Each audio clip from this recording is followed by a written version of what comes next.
C and E.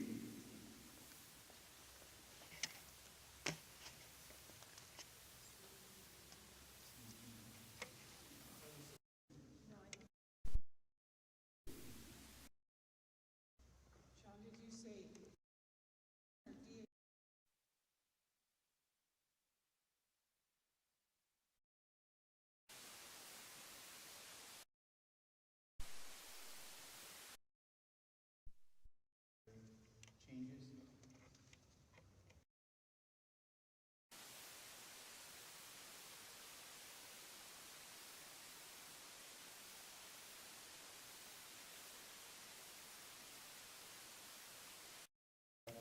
Opposed? Hearing none, motion carried unanimously. Public comment. Dale and Jay Manette.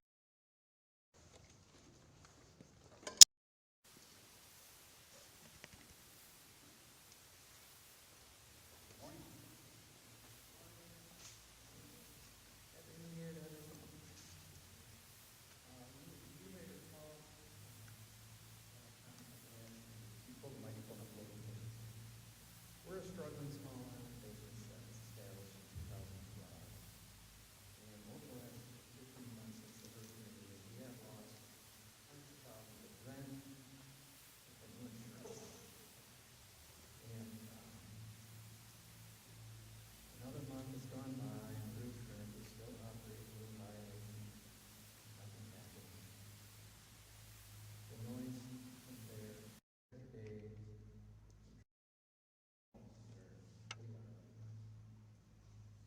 The zoning says they cannot have a bar or live music, but it can.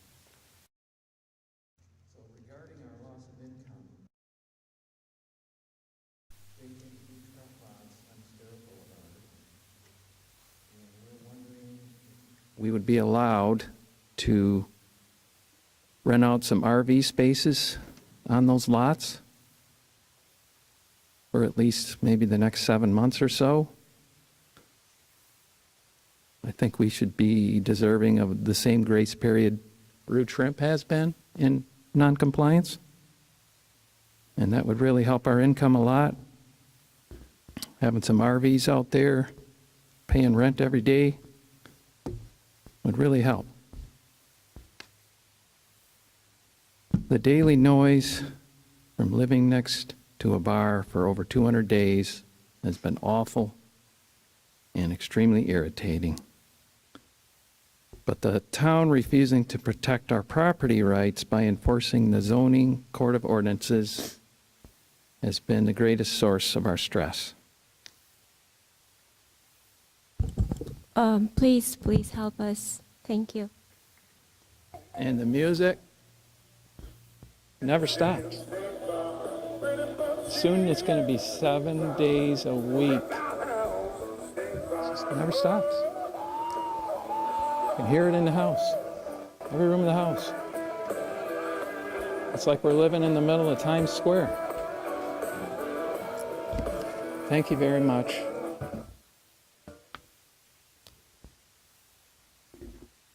That's all I have signed up. I think there's others. Come on up.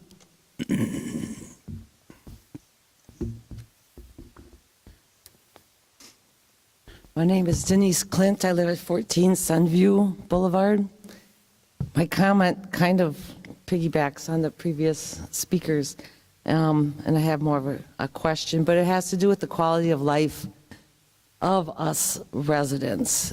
And for months now, the mayor has publicly stated that letters are being sent out to property owners about the conditions of their property and cleaning them up. And I've questioned from the beginning if the town has the legal standings to move forward with sending out letters, cleaning it up and all that. And statements yesterday on Beach Talk Radio led me to believe that the town doesn't have that ordinance.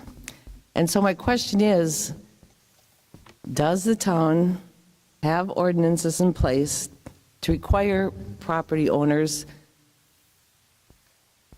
to keep their grasses and weeds at a minimum? Do we have the backbone in place already to require them to cut their grass, pull their weeds, and take care of their property. And if we don't, has that started so that we can get them legally to move forward with doing this. It's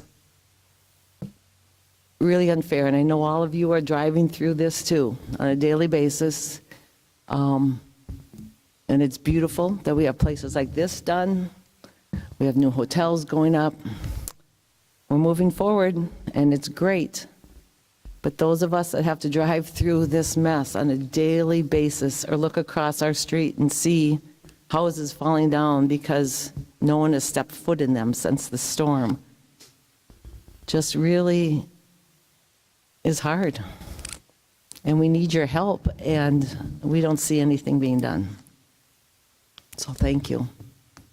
Thank you. If we can get answers to that question, that'd be great. It's on my list to have the town attorney address that at the end. She didn't know that until just now, but is there anyone else that'd like to speak? Hearing none, we'll close public comment. Local achievements and recognitions. Councilor King? I'd just like to take a second to thank former Councilor Bill Veach for all his service to the town over the years, and wish best wishes to he and Randa. And that's it. Thank you. Councilor Woodson? Well, I wasn't here over New Year's, much to my dismay, but I heard that the fireworks and everything were just fantastic. So I really want to thank our anonymous donors. I want to thank the town for all the work that they did for it, Lee County Sheriff's Office for their help. So Happy New Year, everybody, and we're on to bigger and better things. It's 162. 64. All right. I will go next. Sorry. That's okay. You ready? Yeah, I'm sorry. Yeah, That's all right. Something was being delivered. Vice Mayor Adderall. I would like to second the recognition, excuse me, of Councilor Veach for his service to the town of Fort Myers Beach. I always say public service is a calling, and I want to thank Councilor Veach for answering the call. I want to thank the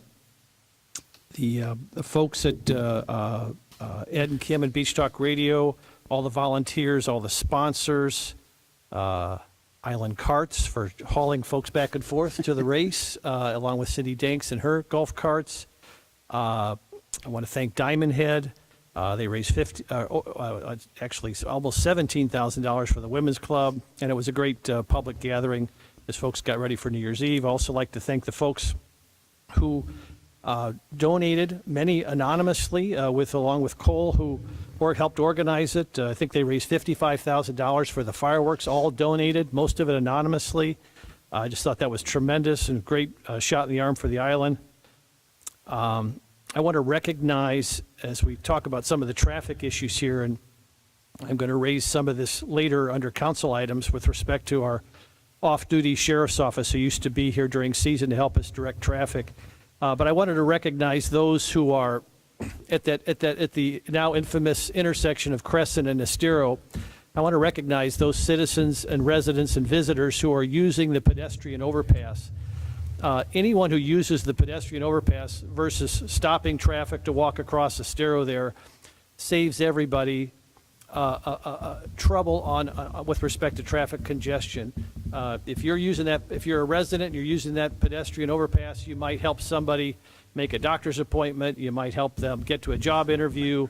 It really helps move traffic. There's elevators there. The stairs are real easy to use. There's restrooms there. It's a beautiful view as you cross Estero. I just really encourage people to use that pedestrian overpass. If you're in that area at all and you need to cross Estero, it's a great place to cross the street and not impede the flow of traffic. So just as a kind of a civic ask and responsibility, just encourage people to use that pedestrian overpass. I think it will. Nothing's going to solve our traffic problems, but it will help, and every little bit helps given what we're going through. So just encourage folks to do that, and we'll talk a little bit later about the off-duty sheriff's folks who could maybe help as well in that area. That's all I've got, Mr. Mayor. Thank you. All right, thank you. I'll just mirror what was said by all the people so far with the donors for the fireworks and staff.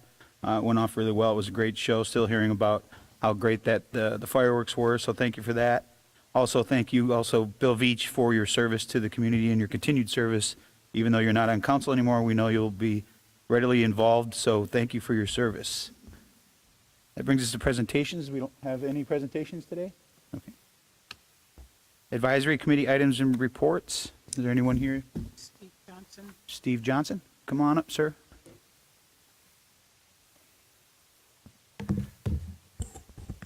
Good morning, Mayor, Vice Mayor, Council, staff. I'm here today on behalf of the MRF Advisory Board with regards to the discussions that occurred during the last Town Council meeting. There were 3 items that were brought up by a resident regarding specifically herbicide usage in the on the beach. The second was removal of invasive species in the EC zone. And third was a request really to quote-unquote soften the designation of the area instead of calling it the CWA, so a renaming of the CWA. That item was never brought to MRF, however it was presented, so I thought I'd comment on that. So to begin with this herbicide use, first of all, it's not necessarily a timely issue. The application would occur April 1st. This was discussed back in October of 2021.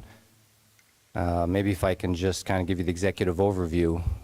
The Carlos Beach Temporary Refuge Stewardship Plan between the property owners, FDEP, FWC, and town, the town itself, has been in place since at least 2010.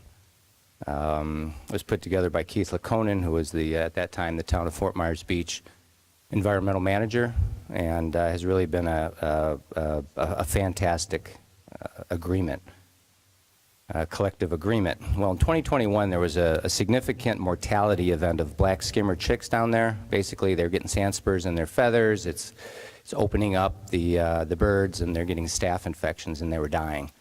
So the FWC came to to the town, and the FWC, Rebecca Schneider, came and presented to MRF regarding the options of controlling those specifically the sand spurs. The MRF deliberated on it.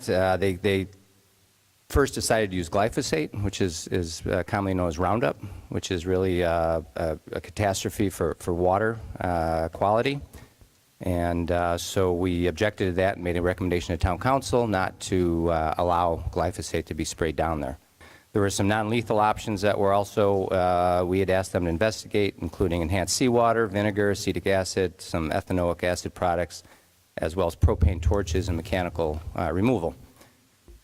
Unfortunately, vinegar, although you were told that it acidifies the beach, it doesn't. Vinegar is just simply not an EPA-registered herbicide, so it can't be used by the FDEP. It has to be registered.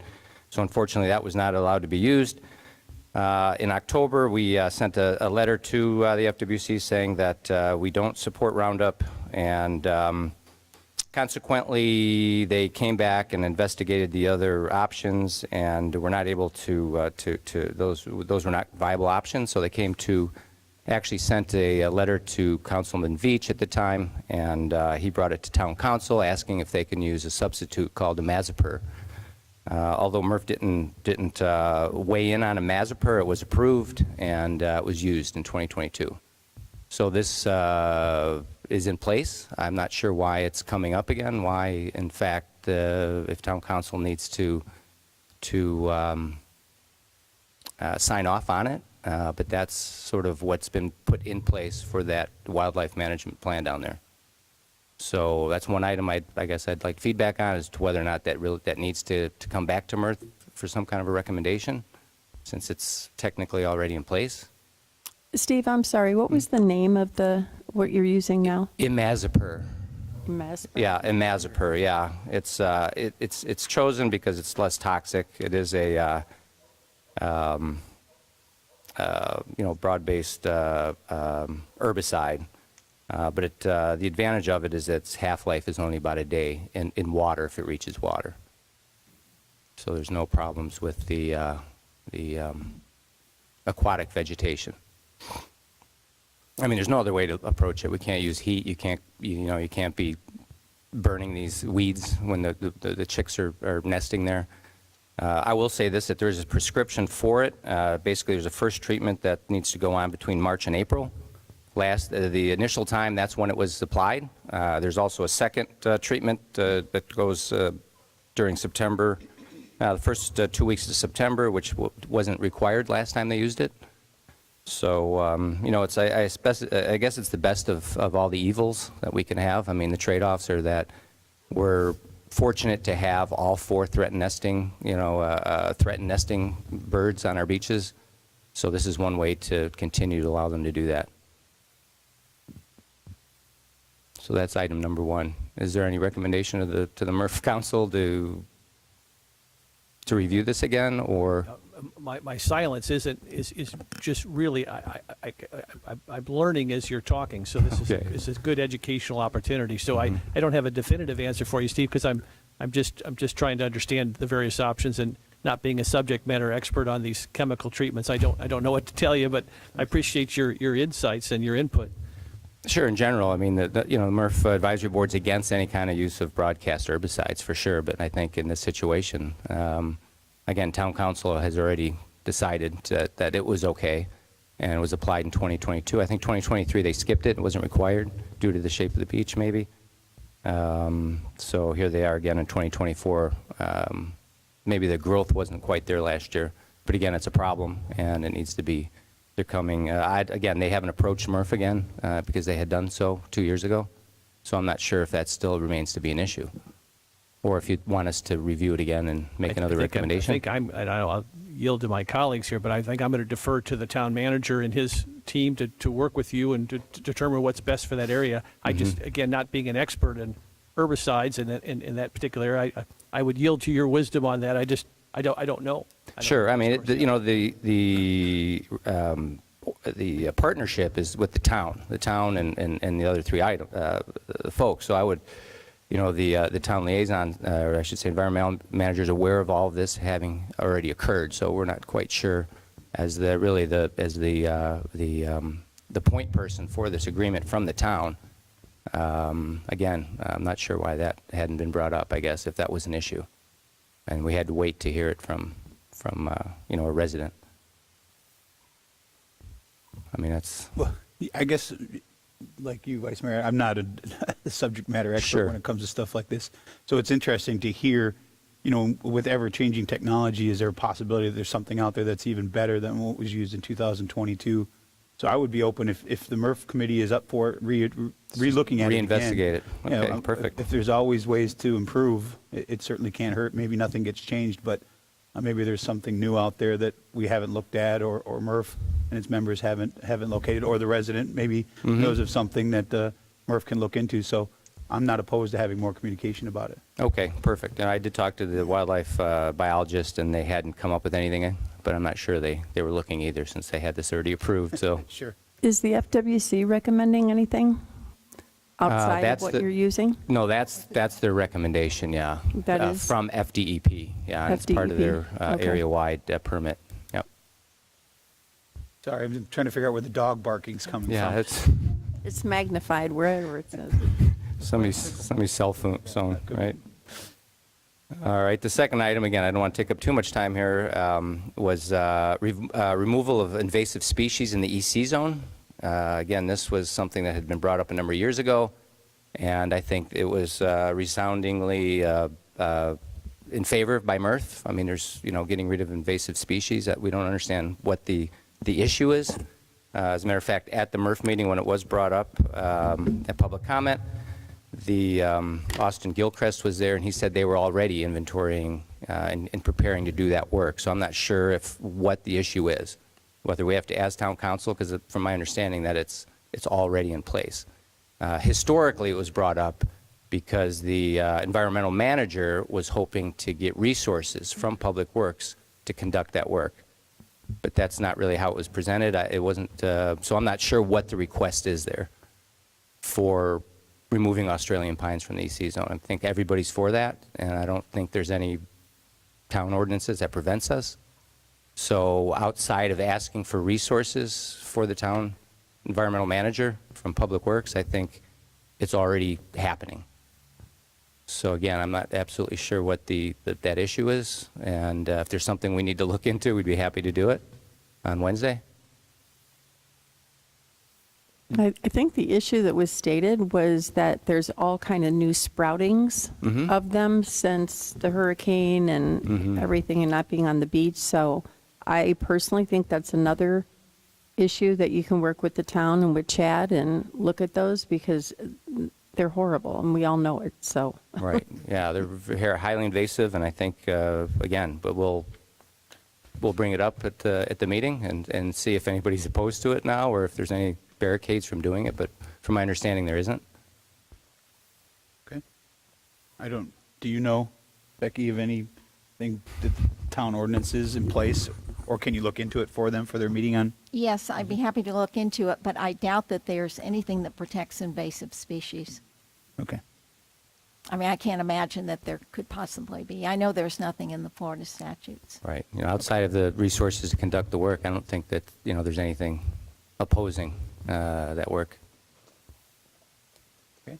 And again, on the sake of time here, I'll go to the third one, and that was this I suppose, renaming of the CWA. I will say that that wasn't brought up to Murph during our last meeting. However, it should be known that it's already called Mulholland Point, and it's actually codified in our ordinances. Chapter 14, Article 1, Section 14-4.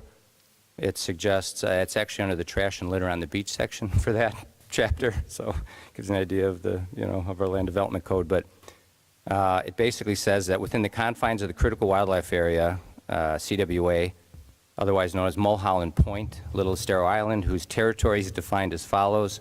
This area includes the island itself and the wetlands and lagoons that have formed behind the island. The northern boundary is the Holiday Inn southern riparian line, and the easterly line is the mean high water line of the old developed shoreline.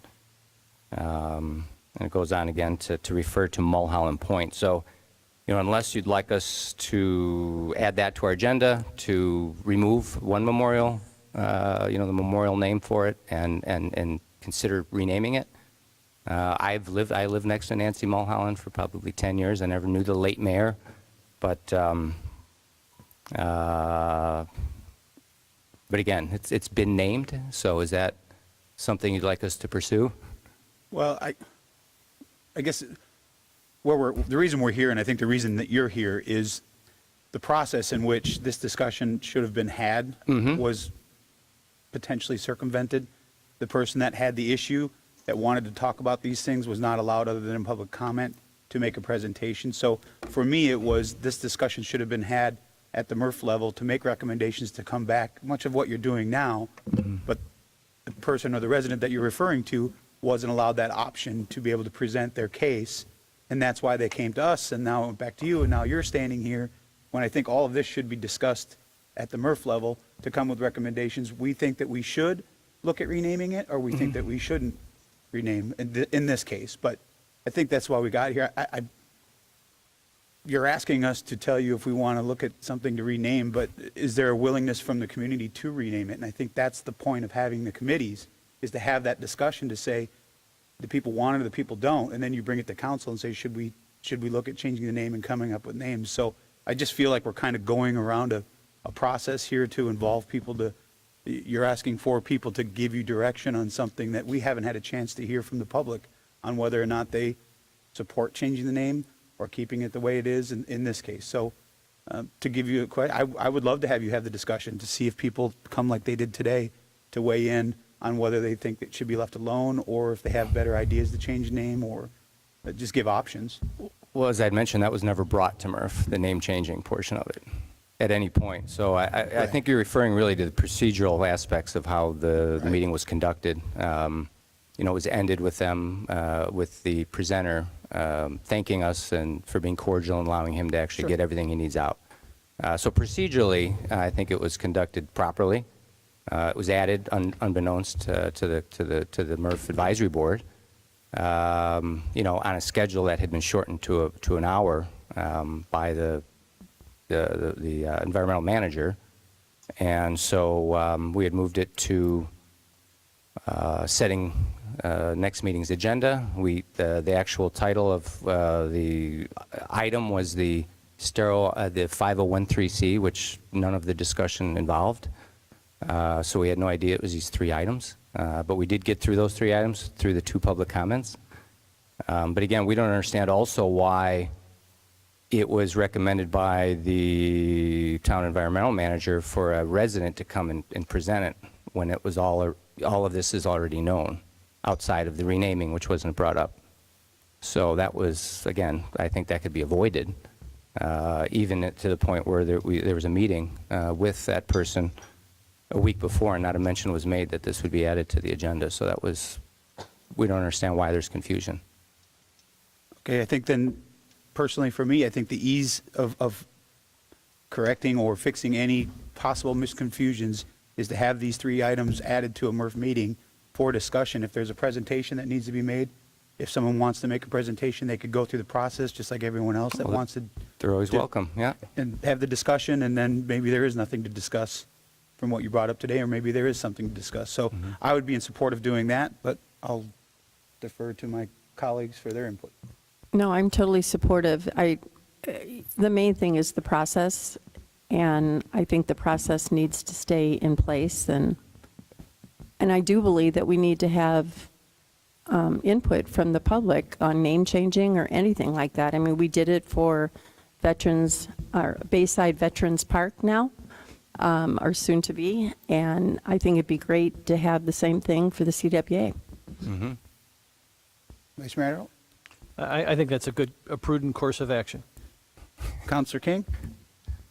I apologize. It's hard for me to hear. The audio keeps going in and out. So The discussion was adding the 3 items that were brought up by Chairman Johnson for MRF to have as agenda items at their next meeting.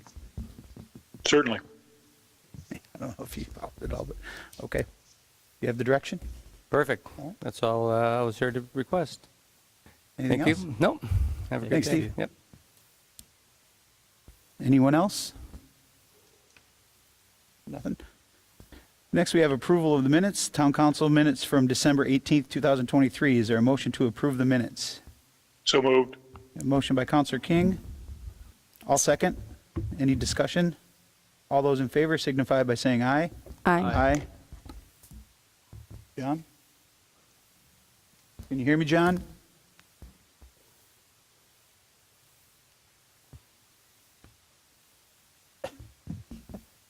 I'm assuming I have to wait till John can hear me, right? I'm sorry. I'm having trouble hearing. We're just looking to see if you approve the final agenda, or the Yes. minutes from the December 18th meeting. Yes. Okay. Motion carries unanimously. Consent agenda, items C, E, and G were pulled. Counselor King, you pulled C. Go ahead. Mayor, if you'll notice on your agenda, Attorney Stuprich has added an items pulled from consent agenda right after the consent agenda. Oh, I didn't see that, no. So we can approve the final agenda and then talk about, okay. Consent and then pulled. Is there a motion to approve consent agenda item A, B, D, and F? So moved. Got a motion by Second. Counselor Woodson, seconded by Counselor, or Vice Mayor Adderhall. All those in favor signify by saying aye. Aye. Aye. Opposed? Hearing none, motion carries unanimously. Mayor, if I may just have one point of order. Now that we've renamed Bayside Veterans Park, it's up here, it's just not coming now. The sign had already been ordered, so the sign will be going up in the next couple of days, Bayside Park, but a new one's being made. We couldn't order the new one until we had it official, so it will be coming. Okay. So just in case someone's asking why the new sign. Got it. And just procedurally or strategically, are we going to wait to put that sign up until when the monument is, or the memorial is ready, or what's our strategy? We can, I believe that's the direction of the council. I would, could I yield briefly to Frankie to see if we've had any movement on the memorial? Not as of yet. Okay, all right. Well, you guys can think about that. Okay. Items removed from consent agenda, item C. Counselor King, you pulled it. Go ahead. I had some concerns about some things that were on there. The Horizon Council, is that something we're still a part of? Yes. Okay, the link that was on the policies and procedures is invalid, so that would need to be updated. The Human Services Council, that link was also invalid when I clicked on it. And the Estero Bay Agency on Bay Management, that link was, when I clicked on that, the page was not found. So if those could get updated, that would be appreciated. Okay. Also, I had mentioned previously, when this had been discussed, that the residency requirement was in conflict with a couple of ordinances regarding committees. And I just need some clarification around that, because if it's in there, it violates the ordinances regarding residency and removal. Apparently, according to the ordinances that I see, Section 2-94 and Section 2-96, they either have to be a registered voter or a property owner. And if those things are no longer valid, then they need to be removed from committees, according to the ordinances. Becky, can you talk about that? I can, if there is a conflict, the ordinance would prevail over it. I had contacted Councilmember King. I had tried to, but he was in Hawaii. And so I was not aware that that is the aspect having to do with these procedures that he was bringing up. But I can go into the procedures and compare it to the ordinances and see if there is a conflict. But what would prevail would be the ordinances until we change the ordinance. So do you want us to table this until you have time to look at it, or simply I've the got ordinance? I've got a couple things to add, that which may inform your tabling decision. Okay. Yeah, so, Go ahead. but, okay, just want to interrupt, but I just want, two other things, Becky. I think it would be helpful in the procedures, policies and procedures section, since we've decided, I think appropriately so, that we're going to adopt the state guidelines on the gift rules and so forth. Correct. And I know it's from a practical standpoint, it's easiest just to yield to the state statute, because in case it changes, then it's always the state statute. But I think in this particular instance, it might be helpful to have a little granularity into the procedures as to what those gift limits are, what's de minimis, what the reporting requirements, what the numbers are, so the public has a better idea of what those gift rules are. I know it says state guidelines, but not everybody has the ability to pull up the state statute and go research that. So if we could add that language, plus I think even more significantly, we're going to discuss procedurally how we go about the replacement of Counselor Veach.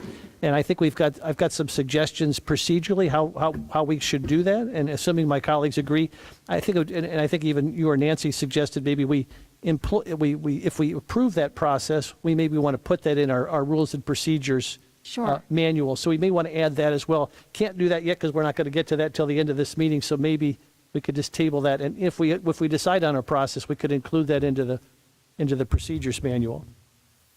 And I think if possible, could it be brought back to the next meeting? Sure. So that everything can be wrapped up? Sure, And sure. there won't be any question about it? Yeah, no problem. Yeah. Counselor King, do you have any issues with tabling this till the next meeting? No, that's a great suggestion. Thank you. You need a vote, I assume, to do that? Yes, a vote to table. I'll need a motion to table consent agenda item C, Resolution 23-182, to the next town council meeting. So moved. So moved. Second.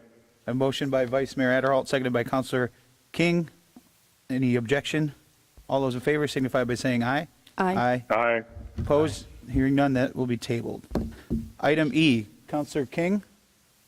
Yeah, regarding the beach renourishment, that we rejected the bids is my understanding, but I would just like an explanation so the public understands, and if there's a new timeline for beach renourishment. Chad? Mike's here too.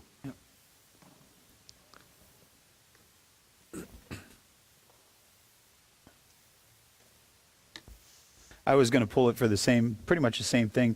Can you just kind of give us a reasoning? I know it says, kind of alludes to it in the packet from the letter that we received from Mike and his team, but can you just kind of give us an overview of why you think the numbers were so high? And I noticed it said, when we send it back out, if we choose to reject it, that the wording would be to commence in 2024?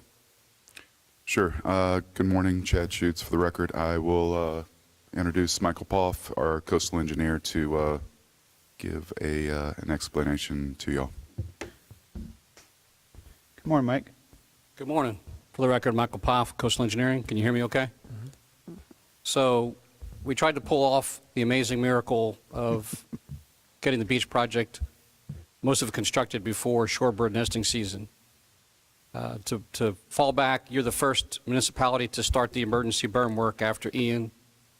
You're the first municipality to get all of the federal agencies, FEMA, Army Corps of Engineers, National Marine Fisheries, U.S. Fish and Wildlife, Bureau of Ocean Engineering Management, to all come together under one environmental document and get your permits. We put the project out to bid 2 days after we had them all in hand. There's nothing we could have done to accelerate the schedule and get this out to bid and give it a shot. We had 5 bidders at the pre-bid over the holidays, so the contractors were working. Only 2 bidders submitted bids. They both exceeded the budget. We asked the impossible of the contractors to try to get that work done before shorebird nesting season, and the numbers reflected that.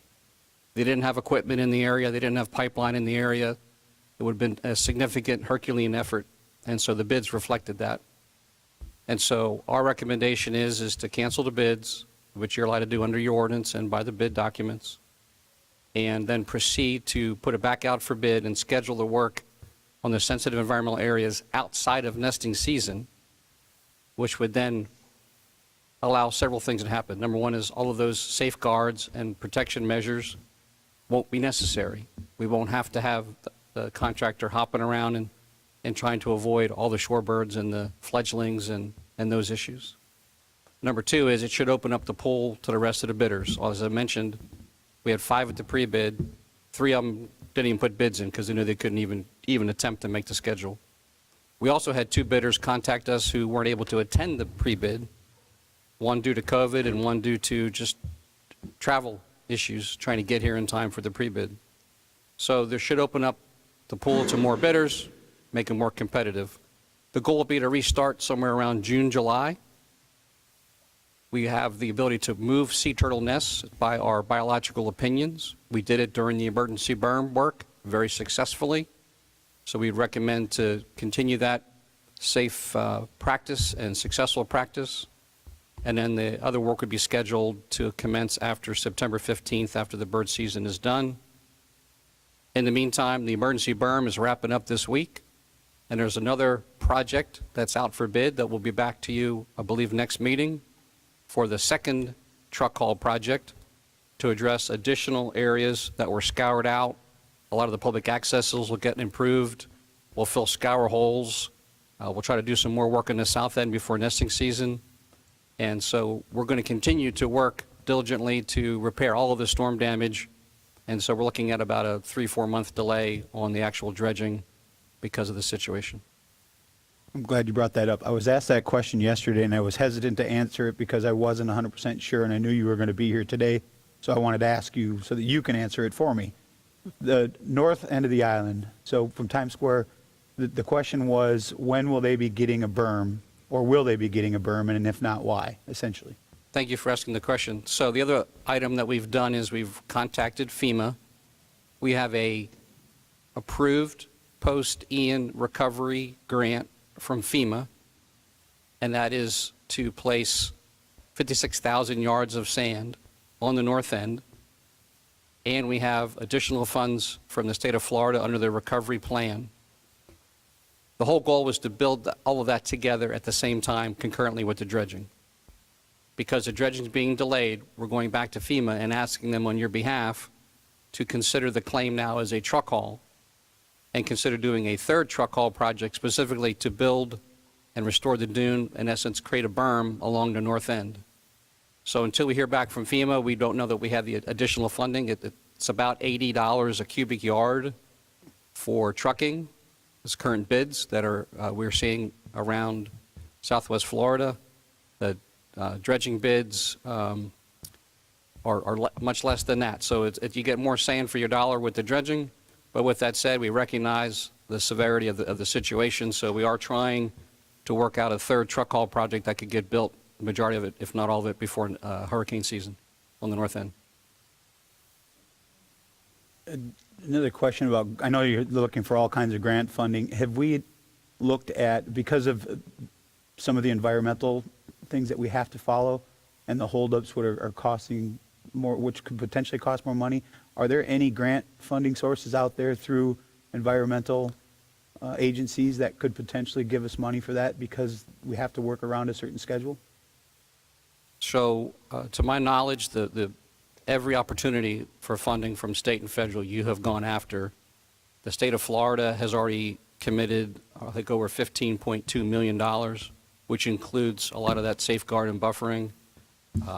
DEM is supposed to be writing you a check for $8 million for this next truck haul event, which includes those safeguards. So you have aggressively pursued the funding and been very successful. Okay. Any questions for Mike?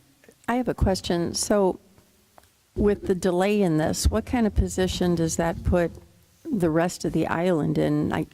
If we can get approved for the berms at the north end, but what's happening with the rest of the island with hurricane season and this whole project pushed back so far? So again, we've addressed a lot of the critical areas with the first emergency berm. The second truck haul will address a lot of additional critical areas.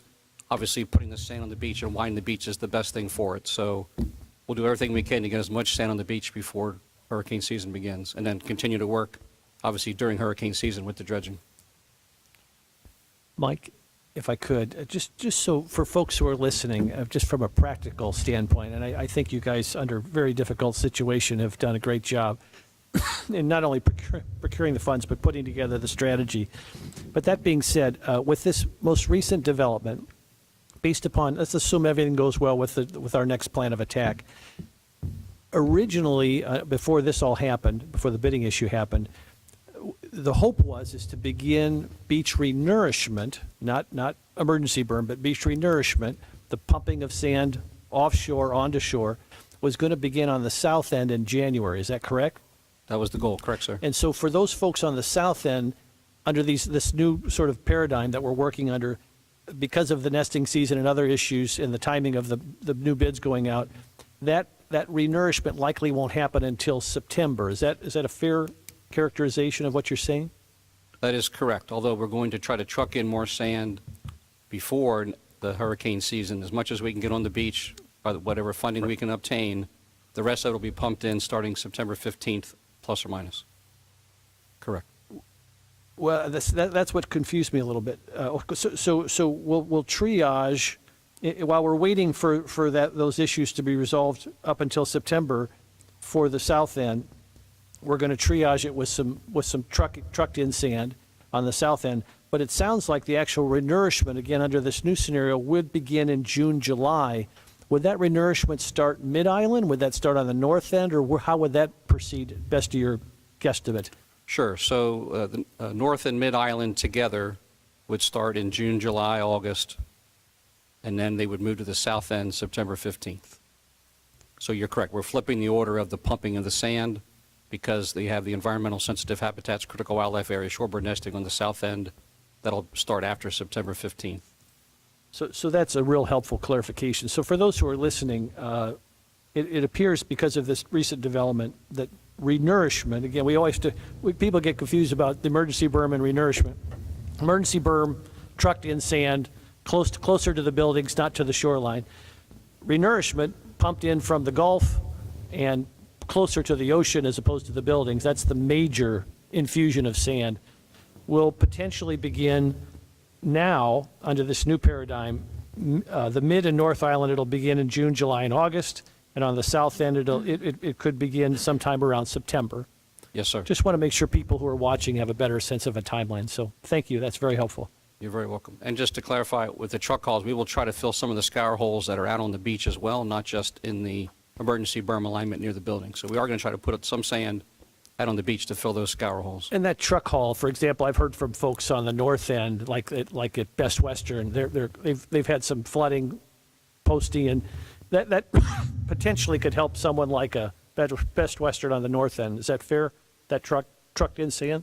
So, yeah, so the goal would be if we can get FEMA to agree to pay the truck haul price instead of the dredge price, then we would build the emergency berm. And a lot of that area had dunes at some degree as well. So basically we'll build the berm and the dune alignments that were there and provide that extra protection. Yes, sir. All right. Thank you very much.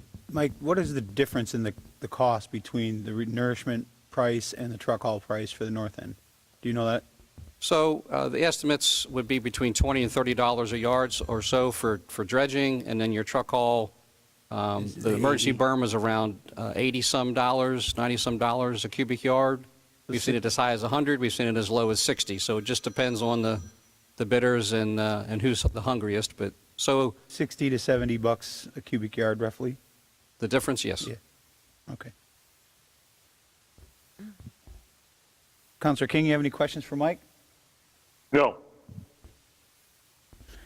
Is there, Chad, do you have anything you want to add? Just thank you for everybody's patience.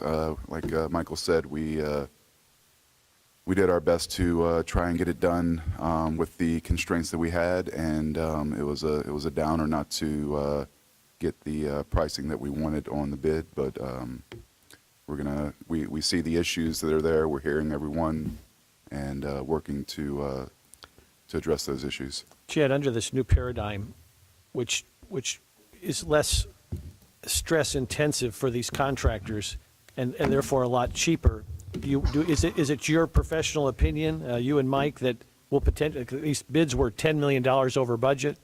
14 over. Is it your thought that we could shave that 14 million off under this more extended timeline? Yeah, that's what Michael's indicated, that relaxing those time constraints and allowing the bidders to a little bit more flexibility in the job itself will hopefully bring it closer to our budget. Okay, thank you. And Mike, you said you reached out to FEMA on our behalf to see about funding that truck haul project for the north berm, if that's what we're going to call it, for the north end of the island. How long, in your experience, I know it's just like a needle in a haystack with that, but do you have any idea on how long it would take to get an answer from them? Or is there anything that we can do to assist you in applying pressure, for lack of a better term? So I know that in our meetings last week, Andy and Frankie, they're going to also reach out to Tidal Basin and your legislative delegation and make those phone calls and make the ask. They've been amazing, turning around, like the emergency berm. The additional work was turned around inside of 30 days, but unfortunately, with the workload and the claims that are in across the state, it's really hard to say. So I have seen this town move a mountain to get to where you are today, and it didn't happen without the help of everybody in this room and FEMA and DEM. So they understand the needs here locally, and I think it's a priority for them too. So as soon as we hear something, we'll let you know. I'm talking to their subject matter expert. I know that this team is talking to the right people at the different liaisons and what have you. So, All right. Well, I appreciate your work. If there are no other questions, there a motion to approve consent agenda item E. So moved. A motion by Councilor King. Is there a Second. Second by Councilor Woodson. Any further discussion? All those in favor Just signify thank by you saying- for your efforts. What? What did you say? Thank you for your help. Oh, okay. All those in favor signify by saying aye. Aye. Aye. Opposed? Hearing none, the motion carries unanimously. Item G, I pulled that just for a quick answer to a question I saw in there. It said they would like to purchase business parking passes under the bridge, which would impact the residents that have already paid for parking passes and are not able to park under the bridge for 5 to 6 hours on Friday. I just need a little more clarification. That doesn't make a lot of sense to me. So we're saying if we approve this farmer's market on Saturday, the residents are going to be hindered even more with parking? Is that the way I'm reading this? When we set up the farmer's market for the Friday morning, we provided, I think, the ample spaces that they needed for their vendors. Now we're just we're requesting, or they're requesting, that same flow over onto Saturday mornings for the time frame between 7 and 2 o'clock. To park just under the bridge. Yeah, that's the areas that they're currently using right now. So once they're set up, they're going and parking under the bridge under these? That is correct, sir. And Yes. by doing that, the residents that have paid for parking passes cannot now do that for 2 days? That's what I'm trying to understand. Those spots would be taken up for those 2 days, yes, sir. And are they paying for these spots? Yes, sir, they have. So are we refunding anything to the residents that have paid to use that? No, because we haven't had an issue where people were not allowed to park that had paid for parking in a large number. There are people that are calling up because they've been so used to parking in a particular spot underneath the bridge, and they don't want to vacate that spot and find another spot. We have not had an overmax on those two time frames from 7 till 2 in the morning on Friday or Saturday.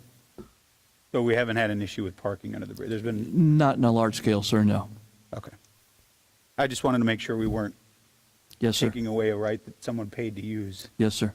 If there's still places to park, then, And we actually just brought on board another 25 spots that were they were leased to a hotel. They're not going to be rebuilding for 2 years, so we're putting those back in as paid spots under the agreement with the people that originally had leased them. So we just worked out that agreement last week. so could we use those spots for the vendor parking? They're a little away from where their Saturday event will be. They're closer to their Friday morning event. But yes, a spot is a spot. Just trying to Yep. throw ideas out. Yep. Because as we get further into season, it may not be a problem now, but it could be a month from now or 2 months from now. Yes, sir. Just want to have the flexibility to allow the residents the places to park. Yes, sir. Okay. Any other? So I have an additional question. So Friday and Saturday now at Times Square, will this change when Santini opens and that will go to Santini, or are we going to have 5, like every day of the week markets, or what are we doing? I think Ms. Miller might be able to address that part as far as the Santini goes. Good morning, Linda Miller from the Farmers Markets. We don't have any projected start date with Santini. The landlord has not reached out to us at all. Previous to the hurricane, we had 4 farmers markets, 2 at Beach Baptist, 2 at Santini, Tuesday, Wednesday, Thursday, Friday. Currently, we have the 2 farmers markets. We use about 45 spaces underneath the bridge. There are a lot more spaces that we don't use that we've checked it out on Saturdays and we haven't seen a large flow of residential parking on Saturday mornings. But we have had a large number of requests from local residents that work Monday through Friday that want a Saturday market, and we've had that request for years. So we're simply trying to answer the requests of people that work Monday through Friday to be able to have a free-to-attend family event on Times Square, and I hope that answers your question. But if I'm open to more questions. It does. And so basically we had 4, now we have 3 if this Yes. happens, and then if and when Santini could be, and then that would be an additional. Yes, and that, in my mind, it doesn't really affect the markets on the north end because currently what I've seen on Facebook is people are having difficult traveling up Estero Boulevard. And so those south residents need a farmer's market that will not affect additional traffic flow to the north end. They will not travel Estero Boulevard. And I've heard that even before we had traffic on Estero Boulevard and on Saturdays. I'm not going up there, is what I heard the South residents say. And I understand it's, they're used to their traffic patterns, and, I have a lot of family like that don't leave their 2-mile radius, and I completely understand. So is there any thought to having a different location at the south end versus Santini? I don't know where we would have one. I was lucky enough that Bill Veach suggested Times Square because we weren't even thinking that was a possibility. So I'm open to suggestions to look at things, but Santini had the most visibility. And from what I understand, they're just now starting to talk to tenants about leases. And then you've got the tenant construction, supposedly. But I think they're 6 months at least away from even getting leases signed. Linda? Yes, sir. I think that's not, that may be what you've heard. I don't think that's true. I think they're much closer than you think they are. But let me ask you, do you have a desire to get back to Santini Plaza as soon as possible? I would love to. Because yes. I think I'm going to meet with the owner tomorrow morning. Okay. So I'll try to get you, why don't you send me a note with all your contact information? I'll try to get you two together, because I think once the exchange occurs where they turn the keys over to the tenants, which I think is coming very soon, we may have a situation where that may free up that space. But I'll talk to the owner tomorrow. But you do have an interest in getting back to Santini as soon as possible? Yes. I we would, have had vendors on hold. Yep. I think it could be a big. I think it could be a big success on the south end. The south end could really use that shot in the arm. Yes. And so let's work together after Thank the you, meeting Jim. to talk about yes. that. Yep. I know you have the south end as all of Fort Myers Beach, but you have a particular space in your heart for the south end. So. Well, let's see if we can get that done. Thank you, sir. Okay. Any other Thanks, Linda. questions? No, I don't have any more. John, do you have any questions? No. Doesn't look like. Or he can't hear me. Kind of looks like Andy Reid on the wall, doesn't he? I see his eyes moving. Everybody who watches football. Kind of looks like Andy Reid. All right, thanks, Linda. Thank you. All right, with that, I'll make a motion to approve consent agenda item G. Is there a second? I'll second. Motion by Mayor Allers, second by Councilor Woodson. Any further discussion? All those in favor signify by saying aye. Aye. Aye. Opposed? Hearing none, motion carries unanimously. All right. The next 4 items on our agenda are public hearings for review of various land use requests. For the benefit of the public, please be aware that these items are quasi-judicial in nature. Our attorney will further explain. All right. Zoning revisions, special exceptions, and variances are all quasi-judicial in nature, which requires our public hearings to comply with procedural requirements established in Florida law and in our Land Development Code. Quasi-judicial proceedings are less formal than proceedings before a circuit court, but are more formal than the remainder of our meeting and follow basic standards of due process requiring certain notices, application of the correct standards and decisions made on competent and substantial evidence presented to the town council in written documents or oral testimony. The town council will evaluate the testimony and information for each item and draw a conclusion regarding whether the criteria in the Land Development Code or state law as may be applicable has been satisfied. Pure speculation or mere opinion not based on competent facts cannot be legally considered by the town council in evaluating an agenda item. Testimony by professionals who are qualified as experts in a particular area is considered competent evidence by the Florida courts, as well as testimony by neighbors and residents who have fact-based information such as minutes, surveys, engineering reports, etc., or testimony based on personal information. If you intend to speak, please keep this in mind. When you come forward, please state your name clearly for the record, whether or not you have been sworn in, and your qualifications or interest in the matter. For purposes of efficiency, before beginning any of the 4 public hearings, I need to dispose of a few matters. Town clerk, will all agenda items properly advertised pursuant to our Land Development Code? Yes, they were. At this time, if any town council member has a conflict of interest that would prohibit them from voting on any of these items, please disclose this for the record at this time so that we can assure that we will have a quorum present for review of the item. I have a conflict with item public hearing A. And I will provide the Form 8B with the town clerk. Okay. Everybody else okay with that item? Yes. Yes. Okay.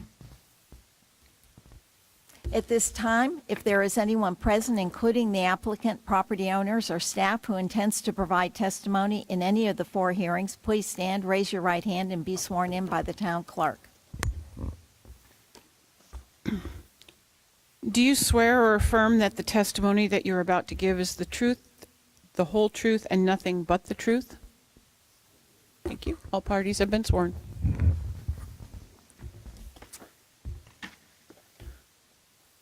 All right, this item is the first reading and public hearing of an ordinance entitled An Ordinance of the Town of Fort Myers Beach, Florida, amending Town of Fort Myers Beach Ordinance Number 18-04 and amending the conditions for the commercial plan development zoning for the property located at 1170, 1180/1192, 1204/1206 Estero Boulevard, 251 Crescent Street, 1150 Fifth Street, and an unaddressed parcels.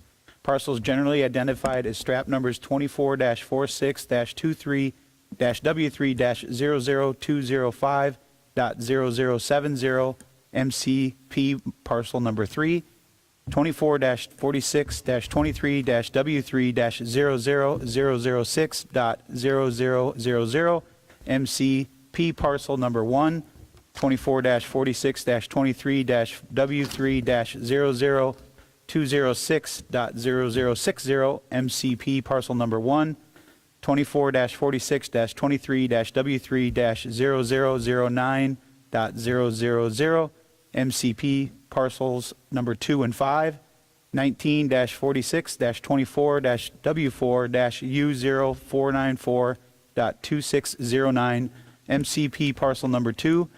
24-46-23-W3-00205.0070, 19-46-24-W4-U0491.2610 MCP parcel number 2, 19-46-24-W4-00140B.0070 MCP parcels number 2 and 5, 19-46-24-W4-U0496.2608 MCP parcel number 2, and 19-46-24-W4-U0498.2607 MCP parcels number 2 and number 6, Fort Myers Beach, providing for other clarifications as necessary, providing for conflicts of law, Scrivener's errors, severability, and providing for an effective date.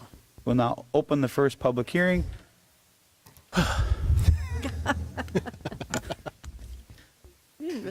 Yeah. Jason Smalley has been qualified as an expert already by the town and has based his education experience has been accepted as an expert in the field of land use, planning, and development in the town of Fort Myers Beach. Are there any other individuals who would like to be qualified as an expert witness on behalf of the applicant at this time? Yes, sir?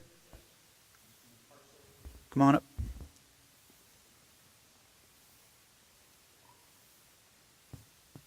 Good morning. I'm Steve Hartzell. I'm an attorney with Pavis Law Firm. Been practicing in land use and zoning since 1983. I've got 41 years experience doing this. I've testified numerous times before numerous boards throughout Southwest Florida. I was qualified as an expert for the LPA. I submit myself as an expert in land use and planning and zoning. Okay. You need to vote on that, and that is appropriate background. Just for this. just a parliamentary inquiry. If he's been qualified for the LP, we still have to qualify him for Yes. the council? Okay, thank you. Yes. And is this something I can vote on, even though I have a conflict with this item? Yes, you can. Okay. Is there a motion to approve? So moved. Second. I had a motion by Vice Mayor Adderholt, seconded by Councilor King. Any further discussion? King. King. Thank you. Woodson, sorry. Any further discussion? All those in favor signify by saying aye. Aye. Aye. Opposed? Hearing none, motion carries unanimously. Staff, will the staff please proceed with the presentation on this item? Good morning, councilors. Oh, sorry, I forgot one line. Of course. Has the property owner applicant seen a copy of the agenda backup materials from staff? Yes, okay. Sorry, Jason, go ahead. No problem. Hello, everybody. My name is Jason Smalley. I'm with your Community Development Department. So what we're here today is for the first of two readings before Town Council on an amendment to a CPD ordinance for what is generally called Margaritaville. There are a few different asks that are part of this entire amendment. The bulk of it tends to revolve around changes to the beach club and aquatic venue area, and those are the areas and parcels that are on the beach side of the Margaritaville properties. So this is the Gulfside Beach. As part of their ask, they are requesting to, among other things, change the hours that they are allowed to be open. Part of that change would also include an extension of their amplified music. And some other changes that have been asked for in here are more perfunctory. They're just some changes to some incorrect notations that were noticed in this revision. So what is actually being requested here is based on LPA's suggestions to the applicants. They've gone back and changed their request, and they will be requesting a 10 p.m. closing for these areas. This is, again, is the beach club and aquatic venue area. They are requesting that amplified music be allowed up until 9 p.m. in those areas. As part of this, this would allow then for the use of that area, again, this is beach club and the aquatic venue, for private events. As part of that specific request, they were asked to also bring back definitions of what they consider to be private events, and the applicant's representative will be addressing that. Jason, just so I don't get completely confused here, this is a new proposal post LPA, correct? This is functionally the same, but they've gone back and reduced some of the hours. Right, so the hours are different from what the LPA heard? Yes. Okay. These And are from different. what was in our packet, correct? I'm sorry? And from what was in our packet?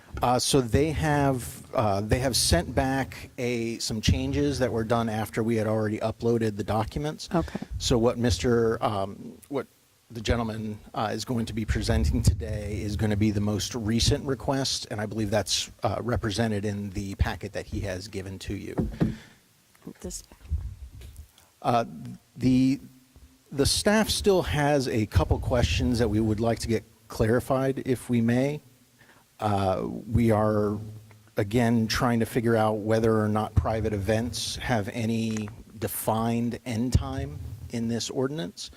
The language seems to indicate that once the aquatic venue and beach venue is closed for the day for normal operation hours, that they would allow for private events. There's no discussion in that in the new language as to whether there would be an end time for those private events or not, regardless of whether or not they're allowed to do amplified music or not. As a continuation of that thought, we were just trying to specify whether or not the applicant believes that the term ancillary uses would include these private events. Specifically in the language that they've presented, they said that the end time for ancillary uses would also be the 10 p.m. closing. So we don't want there to be any confusion about when events will be going to if there are private events that are happening. Staff would also like to clarify the allowance for music, and that will be ending at 9 p.m. With the private event. So that's really just a continuation of the previous thought to understand when that closing time is, if there's one that's to be described, and whether or not the limitation of 9 p.m. music, regardless of when private events end, will also be into effect.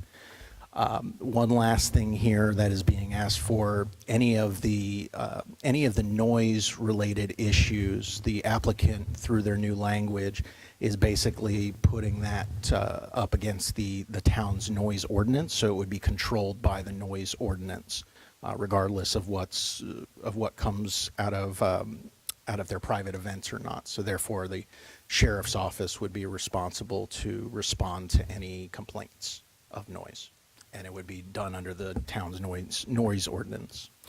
Staff is here for questions that you may have. The applicant also has applicant's representative has a presentation, and they're there for questions as well. Are there any questions for Jason? Counselor King? None. Counselor Woodson? Not yet. Vice Mayor Idaho? Not at this time. Thanks, Jason. Of course. Would the applicant please proceed with your presentation on this item? Thank you, Mr. Mayor.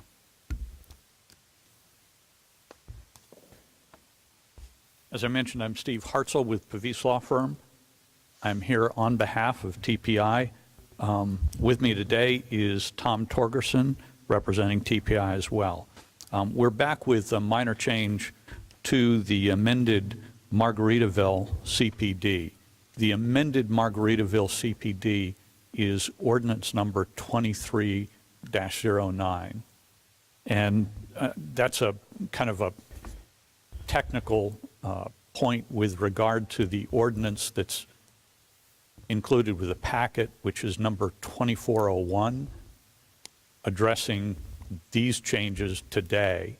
The ordinance that's in your packet right now references Ordinance 1804, which was the original Margaritaville CPD. It's just really a Scrivener's correction in number 2401 that needs to be addressed to make sure that we're referring to the amended Margaritaville CPD. I just mentioned that to get that on the record. We've already talked to staff about that, and that's going to be addressed in the second reading. We're back with some minor changes to the original CPD and the one that was amended, as I mentioned. This is for the Beach Club area, and you'll see in the slide, and you've also got the presentation, slide number 3. We're talking about the Gulfside parcels 2 and 5. Why are we asking for it? Your land development code provides that where there are changed or changing conditions that make the request appropriate, or an error or ambiguity that has to be corrected. And in this case, we've actually got both. The changed circumstances obviously arise from Hurricane Ian and its impacts on the community. We're looking to make some minor adjustments to the hours of operation to help ensure the success of Margaritaville, which we hope will anchor and inspire redevelopment on the beach. Recently, during the soft opening, as we were getting ready for that, we noticed that there was some inconsistency in the references to the master concept plan page numbers in conditions 6 and 18A. And at the same time, we recognized that there was some ambiguity about the use of the outdoor beach club areas when the aquatic venue, the pool area, gets closed. And so we felt like it was appropriate to address both of these at this time. Obviously, once the beach club is complete, it's going to represent a magnificent landscaped area. It'll be perfectly suited for evening receptions for things like civic or corporate or community or similar groups who want a venue for various social gatherings or private events. The beach club, with its food and beverage services, are already available until 9 p.m. When the pool and the aquatic venue, the pool area, is closed, that area could also be used for these private events until 10 p.m. Originally, we had requested before the LPA to extend that to 11 p.m. Based on the questions and the comments from the public and from the LPA, we've reduced that to only 10 p.m. So that's the new closing hour that Jason just referred to. So we're requesting that it be extended until 10 p.m. And with regard to the amplified music, which previously we had requested be allowed to go until 10 p.m., we're now only requesting that the amplified music go until 9 p.m., which is effectively what's presently permitted, without the reference to the sort of ambiguous 1 hour after sunset. We're just setting 9 p.m. as the end date for, or the end time for amplified music. So those are the changes that we're looking for. In slide number 4, I again point out that we're talking about parcels 2 and 5, the beach club area that's only on the Gulf side. This 3D rendering shows the beach club area, which is on the lower right, and I point out that it does not include parcel 1, which is that upper left pink area. In slide number 5, you see Margaritaville CPD condition number 7 limits the non-resort guest use of the aquatic venue to a maximum 325 non-resort guests. Condition number 7 is not going to change, so that still stands. However, during the hours when the aquatic venue gets closed, those other beautiful outdoor areas of the beach club would be vacant. Steve, if I could, I'm sorry to interrupt you, but I watched the LPA hearing, okay. and one piece I got a little confused on is the aquatic area for the guests at the hotel and for the club passes that are offered that day. When does the aquatic area close for those folks? What are the hours for the pool? The beach club and the aquatic venue presently are open until 1 hour after sunset up to 9 p.m. Okay. So, and the pool and the beach club are in essence tied together in terms of their operational hours. Is that fair? Yes. If you look at the slide number 6, the beach club area map, there was a request that we provide this map that shows the various elements of this beach club area. And you can see on that map that this includes the restroom, locker room area. It includes the live amplified music stage, which is, you notice, on the back side of the locker room area facing the Gulf. It includes the ancillary restaurant and pool bar. And you can see in the middle, the aquatic venue is effectively that pool area. And then the seawall is the south side of the beach club area. And then south of the seawall is the sandy beach area that's outside of the beach club. So if there's not a private event, that area, the pool area, the beach club, will effectively close 1 hour after sunset if there's no private event. Is that a fair characterization? That's how it's presently described, Right. yes. But even if we were to adopt your proposal and there was no private event, that area would close 1 hour after sunset if there was no private event, right? No. What we're part of what we're trying to do is to eliminate the reference to 1 hour after sunset, that sort of that moving target, as it were. So what we are asking to do is to close. You see the entire beach club area on the map? Mm-hmm. That would be open until 10 p.m. And if the aquatic venue is closed for a private event, then the private event would also extend until 10 p.m. Right. Okay, that's helpful. And Okay. but under that premise, if there wasn't a private event, the pool area would be open until 10 p.m. 10 with amplified music only going until 9. That's correct. Okay. So every night, the folks at the hotel and the passes that they sell, they would all be functioning up until 9 o'clock with amplified music and then 10 o'clock with no music, but still open. Yes, it would close until 10 o'clock, and there would be no amplified music after 9 o'clock. Okay, I'm just trying to understand. That helps me. Thank you. Certainly. You see on slide 6 is the beach club area. When we look at slide 9, which I can't really see very well from over here, so I apologize. Conditions 12F and G,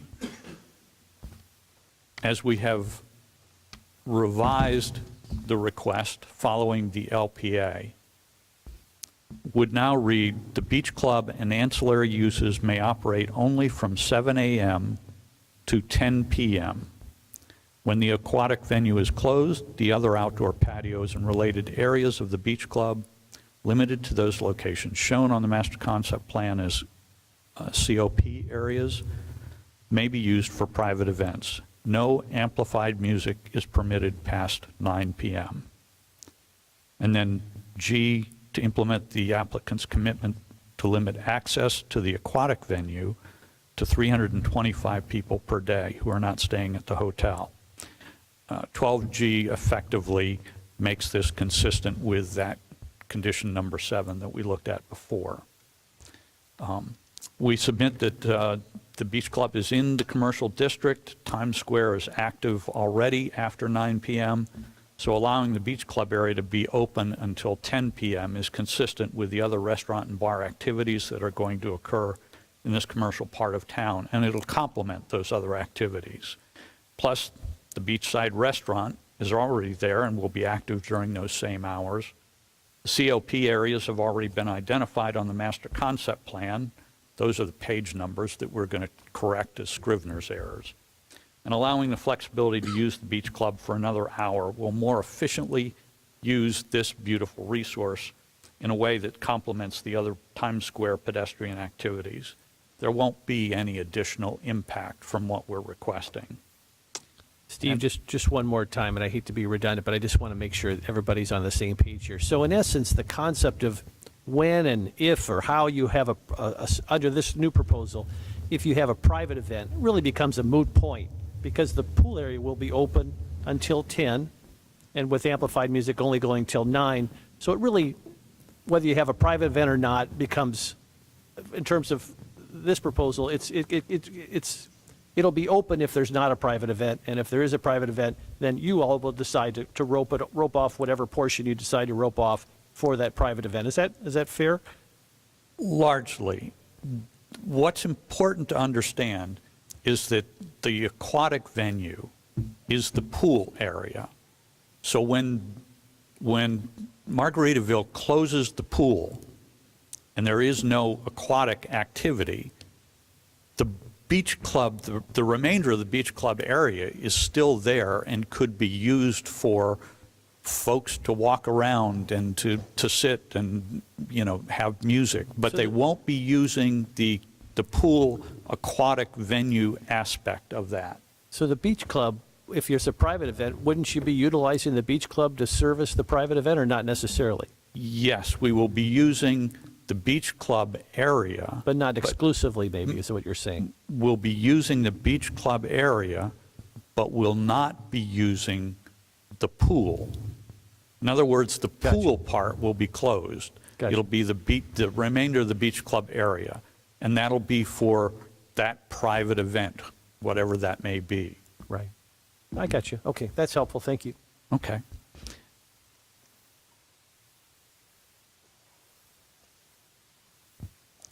So amending conditions 12F and G as shown in slide 7, and then in slide 8, we also have to reflect in condition 18B the change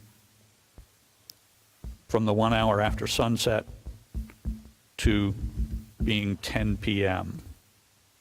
And we took out the reference to amplified music because that's already contained in condition 12F, specifically clarifying that there will be no amplified music after 9 p.m. Steve, is there a reason why in slide 8, Beach Club is still there, but in slide 7, Beach Club changed to aquatic venue? Is that just a clerical? Sorry, Is there a slide, reason? In slide 8. Okay, condition 18. Yeah, B. under B. it still says beach club there, not aquatic venue. Did you mean to keep both verbiages in there? Yes, we do. If you look at slide 6, the beach club area map, and this was some of the ambiguity that we were trying to clarify. The beach club area is shown in that red. So it's the entire area that's surrounded in red on this beach club map. I see. I got what you know. And the I see it. aquatic venue is only the pool area. Got it. So that's what we're trying to clarify in there.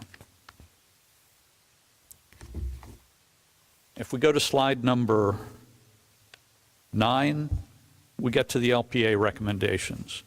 And just to address those, the LPA asked for the map that I was referring to.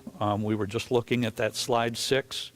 So we have provided that beach club area map, and that can become part of the master concept plan, or that can just be an exhibit that the staff uses to help identify what those areas are.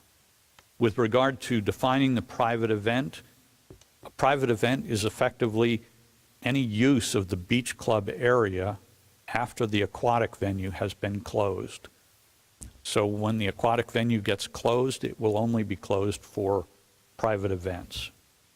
There was a question that the LPA asked about ensuring compliance with sea turtle ordinance for the extended hours and the lighting. The town's sea turtle conservation and lighting regulations remain in effect, and the Resort Beach Club area has lighting that's already been approved and is compliant with the sea turtle conservation and lighting regulations.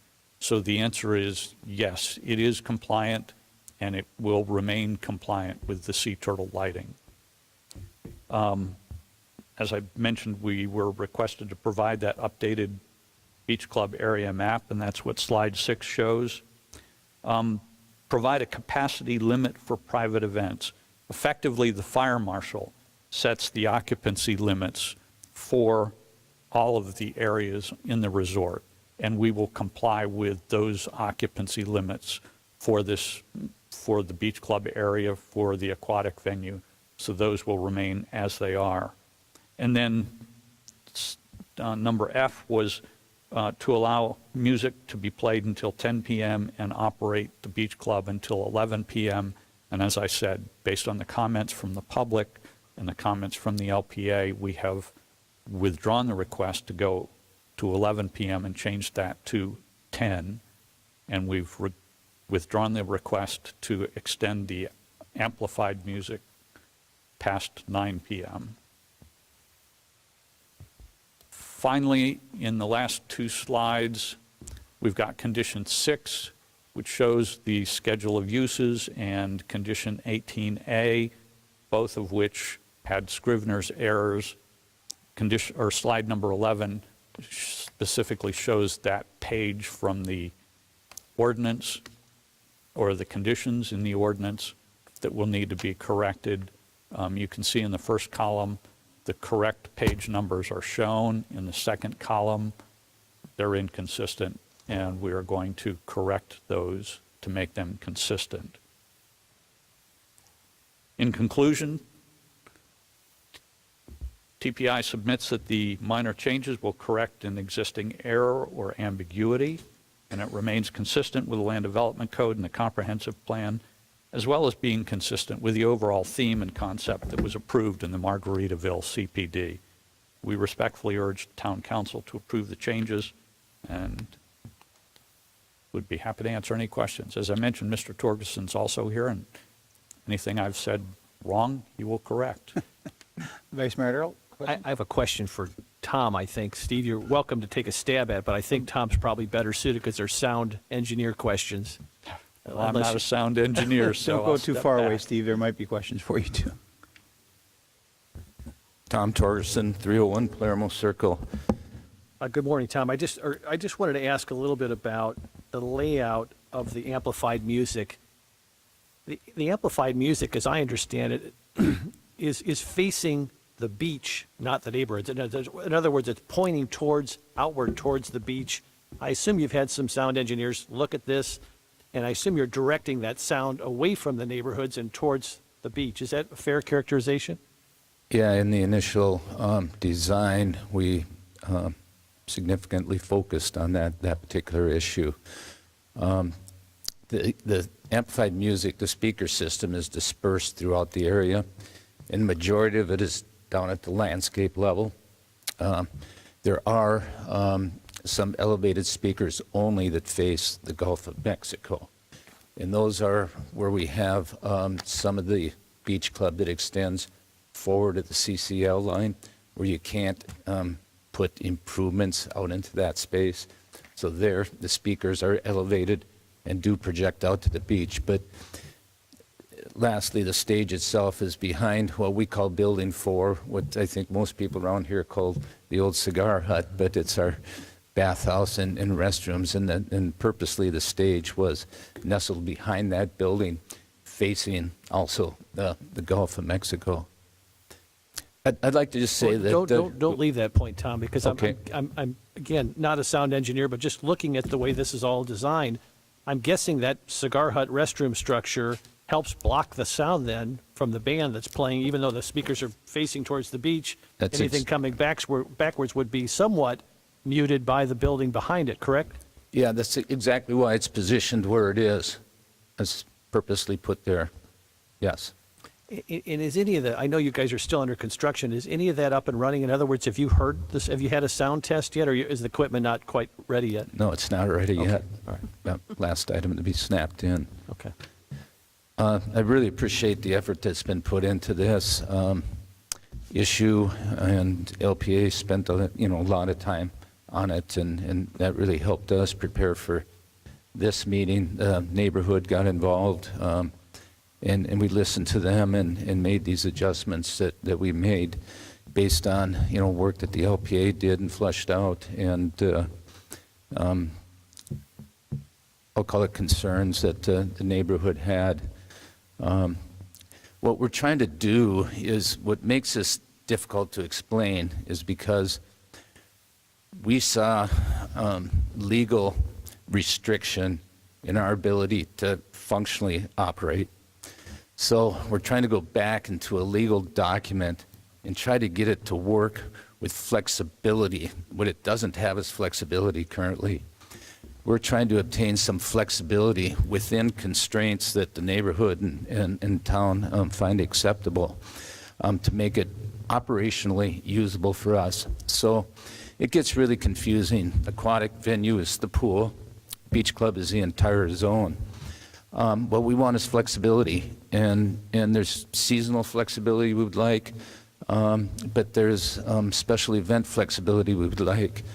For example, whether it's a resort guest or somebody who buys a day pass, the operation of the pool hours will vary by season. It will vary by situations. This time of year, the pool area, the day passes, and the pool itself will close much earlier than it would, say, in the summertime, with the lighter hours going later into the evening. The ambiguity of the 1 hour after sunset really makes it operationally difficult for us to make any plans around that to use the space to its maximum flexibility. And again, trying to reduce what we want for flexibility to make it work in a legal document is what gets so confusing. But really, what it really boils down to is we'd like to get a fixed time for the amplified music of 9 p.m., as was the intention, from the beginning by the previous council that approved this, and then also just to be able to have operations continue and wind down at 10 p.m. after that point in time. What that'll do is many times throughout the year, as Steve said, allow us to do special events out there. And I would call a special event anything that's not routinely scheduled. You think of using a banquet hall or using this facility. It's just something that isn't routine. It's something that occurs under occasion and maybe booked by some group of some sort, some association, some business group. just some kind of event that isn't a routine event. But I'll continue to answer any questions you have, but I just thought I want to kind of add that color as to why this is so confusing. It's taking legal and operations and try to modify a legal document so our people can function. Any further questions? I do have just a couple things. I watched the LPA hearing, and it looks like you've made some significant concessions based upon what the LPA has raised. I assume you've done that in conjunction with some of the neighbors, because I've only heard from one neighbor, and that was before the LPA hearing. So it sounds like you've resolved a lot of the concerns of those neighbors based upon those concessions you made. We did, and I just offer maybe more color than you want, just that, we thought this was really simple, and we're terribly wrong. And so what happened was, with that neighborhood involvement, it cost us to really drill down into detail as to what we really need to make it flexible and operational. It was great assistance. We communicated back. We listened. We communicated back with them. They were very pleased with what we're coming forth with here today on the modified ask. That's helpful. I appreciate that. And again, it's none of my business, but I think it's interesting for folks who might be listening. And correct me if I'm wrong, Tom, but based upon what you've said publicly in the past, your business model is structured such where you're not just trying to survive based upon your 254 guests in your rooms. You've got to utilize all of your facilities as much as possible in order to make your business model work. Is that a fair characterization? Is that part of why all the special events and so forth, just to fully utilize the facility just from a business model? Yes, it is. That's the short answer. A typical resort, whether it's Fort Myers Beach, and it would be typical, Fort Myers Beach, Marco Island, Naples, of this scale and of this magnitude, would typically run about 80% plus of their revenue would be lodging. We're looking at over 50% of our revenue being non-lodging. This is an entertainment complex that happens to have some guest rooms attached to it. That's all the questions I have. Thank you. Councilor Woodson? So mine isn't really a question, but more of thank you for listening. You've made my decision so much easier and not debatable. So thank you. You're welcome. Councilor King, any questions? No questions, just a comment, and I think just to piggyback on what the Vice Mayor and Councilor Woodson had said, this clarified up a lot of things for me, and then the changes that were made to address the neighbors is a win, I think. So thank you. All right. Mr. Mayor? Yes, sir. I'd move approval of ordinance 24-01. We got a public comment. Sorry. Yeah. Thanks. Thank you. Jason, you had were your questions answered by their presentation? I just want to make sure before we go to public comment, you had got the answers to the questions that you had. I think the only thing that staff just wanted to get absolute clarity on was whether there was an actual end time for any of the private events, or is that left up to the venue itself? I'm sorry, repeat that. I didn't quite miss the first. So we were just, regardless of whether the music is cut off, I think staff just had a question of whether theoretically folks that were part of a private event, the private event could essentially go until the venue operator kicked them out. There was no time frame in there. Staff is unsure whether that's a concern for council or not. We just wanted to take the opportunity to clarify that if that was a concern. Okay. I heard 10 o'clock closing, right? Did I hear Steve that? Hartzell for the record. Yes, we will clarify that the private events will end at 10 p.m. when the beach club area closes down. Okay. Thanks very much. Thank you. Public comment. Are there any members of the public who wish to comment on this matter? If so, please come forward to the podium and identify yourself, provide your address, and whether you were sworn in. Madam Clerk, do you have any? I have nobody signed up. Is there anyone that would like to speak in public comment? Seeing none, we will close public comment. Are there any additional comments, rebuttal, or closing statements from the applicant? None? I will now close the public hearing and request a discussion or a motion from town council to approve with conditions, deny with reasons, or a continuance to a time certain. Mr. Mayor, I Yes, would sir. move approval of ordinance 24-01, TPI CPD amendment. Excuse me, we do have to change the title. Okay. Because it referenced the wrong ordinance number. We have to advertise it 10 days in advance of the second hearing, and Amy, does it look like we'll be able to do that? Because we may have to, rather than having the second hearing on the 22nd, it may have to be February 5th in order to ensure that the advertisement is correct. Okay, so we'll have to move the second hearing to the 5th in order to change that title and advertise it properly. Do I need to change my motion? You don't need to change your motion, but I wanted to sort of let everybody on the record know that that would have to happen and that the title will be changing. The number referenced in the title. It was referencing the original ordinance, 1804, I believe. It needs to reference the ordinance that was adopted this past summer. We got it clear. So his motion will be for the meeting on February 5th. Okay. Got a motion by Vice Mayor Adderholt. Is there a second? Second. Second by Counselor Woodson. Is there any further discussion? All those in favor signify by saying aye. Roll call. Aye. Roll call vote. Roll call, sorry. Vice Mayor Adderholt? Aye. Counselor Woodson? Aye. Counselor King? Aye. And Mayor Allers, do I use the word abstain or recused in this situation? Your choice. Okay. By Mayor Allers abstaining. Motion carries unanimously.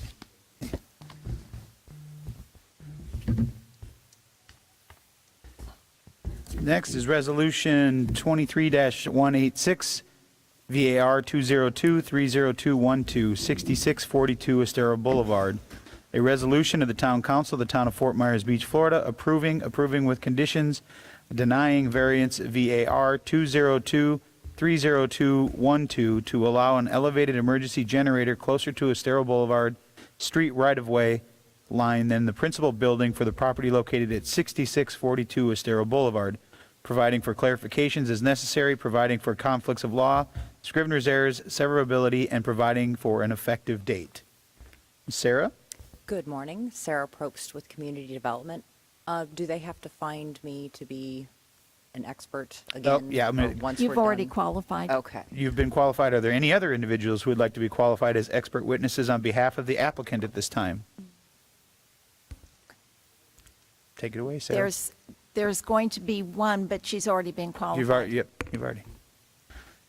Okay. Good morning, Sarah Probst with Community Development. Point Estero Condominium Association is requesting a variance from Section 34-1174B to allow an elevated generator forward of the primary structure. The parcel is zoned residential multifamily, which allows recreational facilities such as pools and shuffleboard courts forward of the primary structure with an approved site plan. However, this is not a recreational facility. A variance must be approved. Prior to Ian, the condominium generator was located on the ground floor of the primary structure. The primary structure is approximately 250 feet from Estero Boulevard. The proposed generator will be 59 feet from the street property line and 23 feet from the side property line. The structure will be elevated 13 feet above sea level and located in the parking lot adjacent to the tennis courts. To make the generator less noticeable, the applicant has proposed the access stairs opposite of the street side, and they have agreed to a condition to include screening between the structure and the street. While there is room on the parcel to place the generator behind the front facade of the primary structure, the required elevation of the generator would be 21 feet above sea level because it would be seaward of the 1991 CCCL. The proposed location of the elevated generator is landward of the 91 CCCL. CCCL is Coastal Construction Control Line, which will allow the structure to be 8 feet lower than it would be if it were seaward of the CCCL. At the December 19th LPA hearing, the LPA unanimously recommended approval of the request.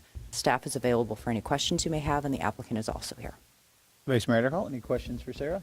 Not at this time. Counselor Woodson? Not yet. Counselor King? None. Neither do I. Thank you. you. Would the applicant? Hi, Kara? Kara Stewart, representing 6642 Estero Boulevard, Point Estero Condo Association. Their manager, Kurt Brenner, is here with us as well today. We are, as Sarah mentioned, requesting a variance to place our emergency generator forward of the principal structure. In this instance, the principal structure, I'm not sure, is this working? The principal structure is located very far back on the property, allowing us to only locate this structure forward of that principal structure. We are maintaining a street setback greater than what is required. We are roughly 59 feet from Estero Boulevard. The requirement would be 25. And on the side yard, we are approximately 23 feet from the neighboring property. The location that was chosen has been chosen with quite a lot of interest and concern for the impact on either the current owners and or the neighbor. We've got a landscape buffer that is proposed on the neighboring property between us and the neighbor. And as well as in front of this structure, we will be proposing to put in some landscape buffer and some pots to help minimize the impact from it. Once again, the only reason we're here is because we have to locate it forward of the principal structure. Vice Mayor Errol, any questions for Kara? Any concerns from neighbors that have been voiced to the applicant? We had one woman speak at LPA. However, we addressed her concerns. She was just confused as to the location. She didn't realize it was adjacent to the parking lot. But other than that, none that we are aware of. Thank you. Councilor Woodson? No, I'm good. Councilor King? None. I don't have any either. Thank you, Kara. Thank you.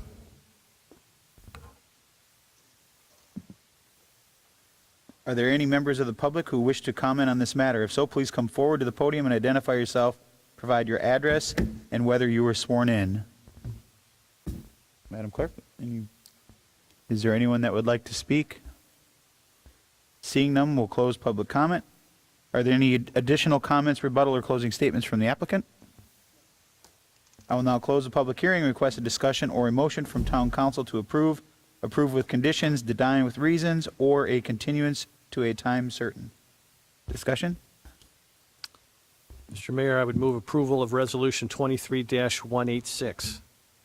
We got a motion by Vice Mayor Adderholt, Second. a second by Councilor Woodson. Any further discussion? A roll call vote, Vice Mayor Adderholt? Aye. Mayor Allers, aye. Councilor Woodson? Aye. Councilor King? Aye. Motion carries unanimously. Next is Resolution 23-190, VAR 202-30162, 21391 Widgeon Terrace. A resolution of the Town Council of the Town of Fort Myers Beach, Florida, approving with conditions, denying variance VAR 202-30162, two variances from land of LDC Table 34-3 to decrease required side yard setback by 2.18 feet from the required 10 feet and to decrease required water body setback by 14.39 feet from the required 25 feet in the RC zoning district for the property located at 21391 Widgeon Terrace, providing for clarifications as necessary, providing for conflicts of law, Scrivener's errors, severability, and providing for an effective date. Are there any individuals that would like to be qualified as an expert witness on behalf of the applicant at this time? Has the property owner seen a copy of the agenda, backup materials from staff? Sarah? Good morning, Sarah Probst with Community Development. Todd Plasted, owner of 21391 Widgeon Terrace, is requesting a variance from Table 34-3 and 34-638D3C3 of the LDC for the construction of an elevated pool and screen enclosure. The applicant is requesting a variance of 2.18 feet from the 10-foot side setback required for this 108-foot wide property for a side setback of 7.8 feet. The property abuts an unseawalled water body, which requires a 25-foot rear setback from the mean high water line for any structure. The proposed pool would require a variance of 10.6 feet for a setback distance of 14.4 feet from the mean high water line on this 58-foot deep lot. All structures must meet the same setback as the primary residence on a non-seawalled water lot.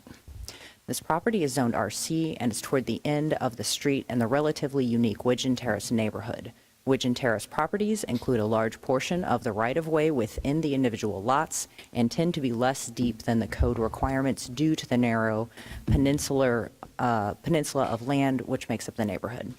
Many homes and pools in the neighborhood appear to be non-conforming in regard to setbacks. The depth of the lot and the right-of-way easement along the front portion of the property significantly impact the ability to construct a pool on this property without a reduction in the required water body setback. The existing home on the lot has a side setback of 24.5 feet. The applicant is requesting that the pool meet the side setback requirement that was in place on the lot prior to the code amendment requiring the side setback of 15% of the lot width. At this time, the side setback would be 10 feet. So since the time they began planning this, the side setbacks have changed twice. The code that, from the code that was in place at that time. At the LPA hearing on December 19th, the LPA unanimously recommended approval of the request. I'm available for any questions you may have, and the applicant is also here. Vice Mayor Harrell, any questions for Sarah? Sarah, I do have a question. I received a call from a neighbor that had serious concerns about the elevation of the pool and the impact on their property. Help me, I know the Fort Myers Beach has a long history with elevated pools, some of that before my time, but help me understand, is the variance request, is it just setback related, or does it also have an elevated pool piece to it, or help me get my head around that? So the way the code is written, on these waterfront lots, on these non-seawalled waterfront lots, the structure, any structure must meet the same setback. So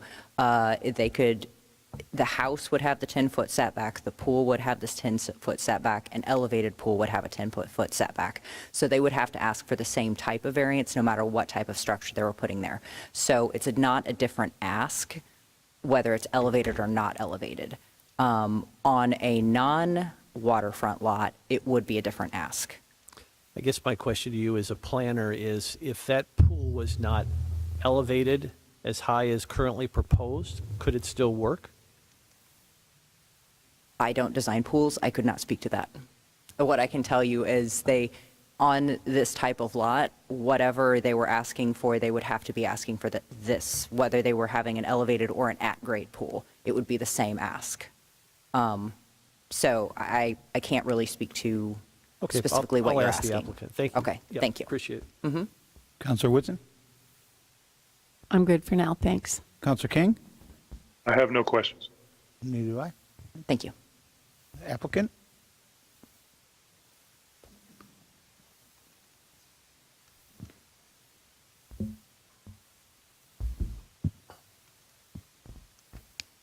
Morning. My name's Todd Playstead. I'm the applicant for the project.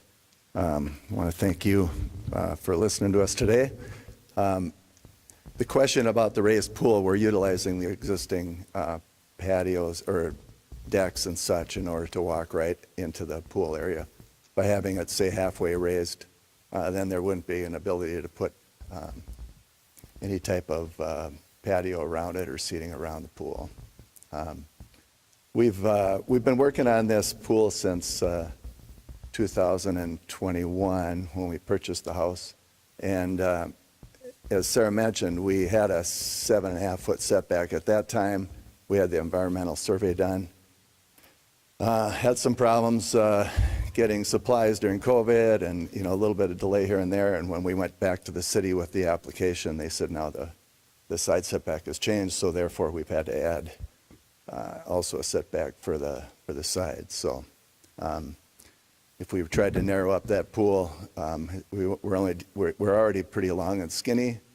Right now, the interior of the pool is about 10.5 feet. If we tried to meet that 7.5-foot setback, we're looking at probably just an 8-foot wide pool, which just wouldn't, for that kind of house, I just think it wouldn't make a lot of sense. So we're asking, we spent a lot of time with the LPA talking about location, size, that type of thing. And they all agreed that's the right place for it.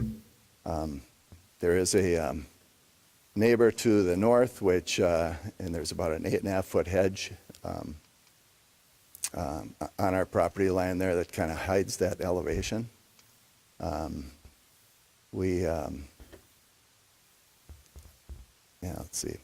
I'm not sure. I guess we're just open to any kind of questions that might arise here, but the LPA obviously voted 7-0. Staff is approving it or recommending approval, so we hope you do the same. Questions for the applicant?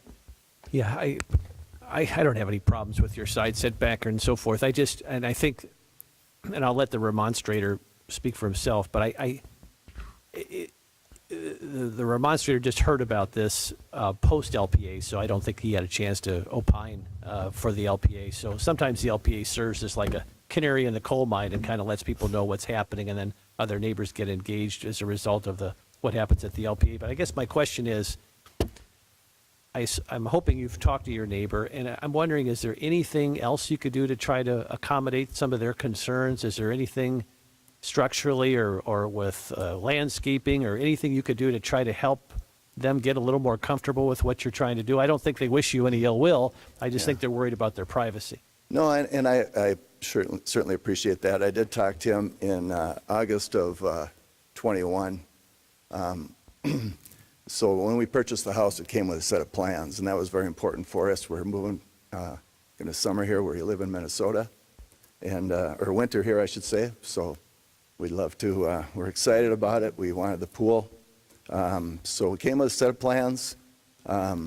We assumed the neighbor had already known. I showed it to him in August, and he said, is there any chance it can be put to the rear of the house? And we looked at that as a surveyor. I mean, that's just way too close. I mean, we'd be in the water, so it's the only place for the pool.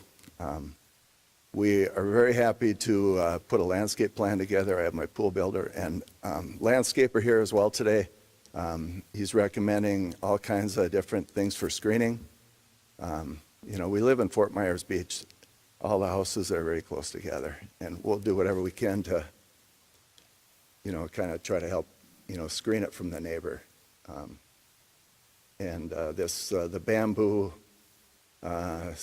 skinny, twisted, my friends over on West Terry have that between their houses. It works very well to kind of shield, neighbors from one to the next that are real close together. So, that's certainly a suggestion, some shorter palm trees, that type of thing. So, we'll have 7.5 feet to kind of do any type of shielding or whatever, so. But I do want to keep in mind that we're 60 feet from his house. We're close to his garage, which has some living quarters. He's got a beautiful home, 5-bedroom home right on the point. And I would think the pool is at least 60 to 70 feet from his house, so. He did tell me he stays in the top of the garage. He was there last night. Obviously, the house was open, but I just think that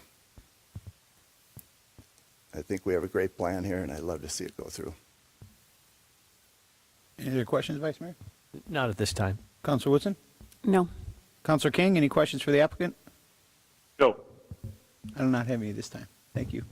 Thank you. Are there any members of the public who wish to comment on this matter? If so, please come forward to the podium and identify yourself, provide your address, and whether you were sworn in. Yes, sir? Hi. My name is Robert Himmelstein. I was sworn in. My address is 21381 Widgeon Terrace, and I'm just north, or just next door, and I wanted to give some plans to you.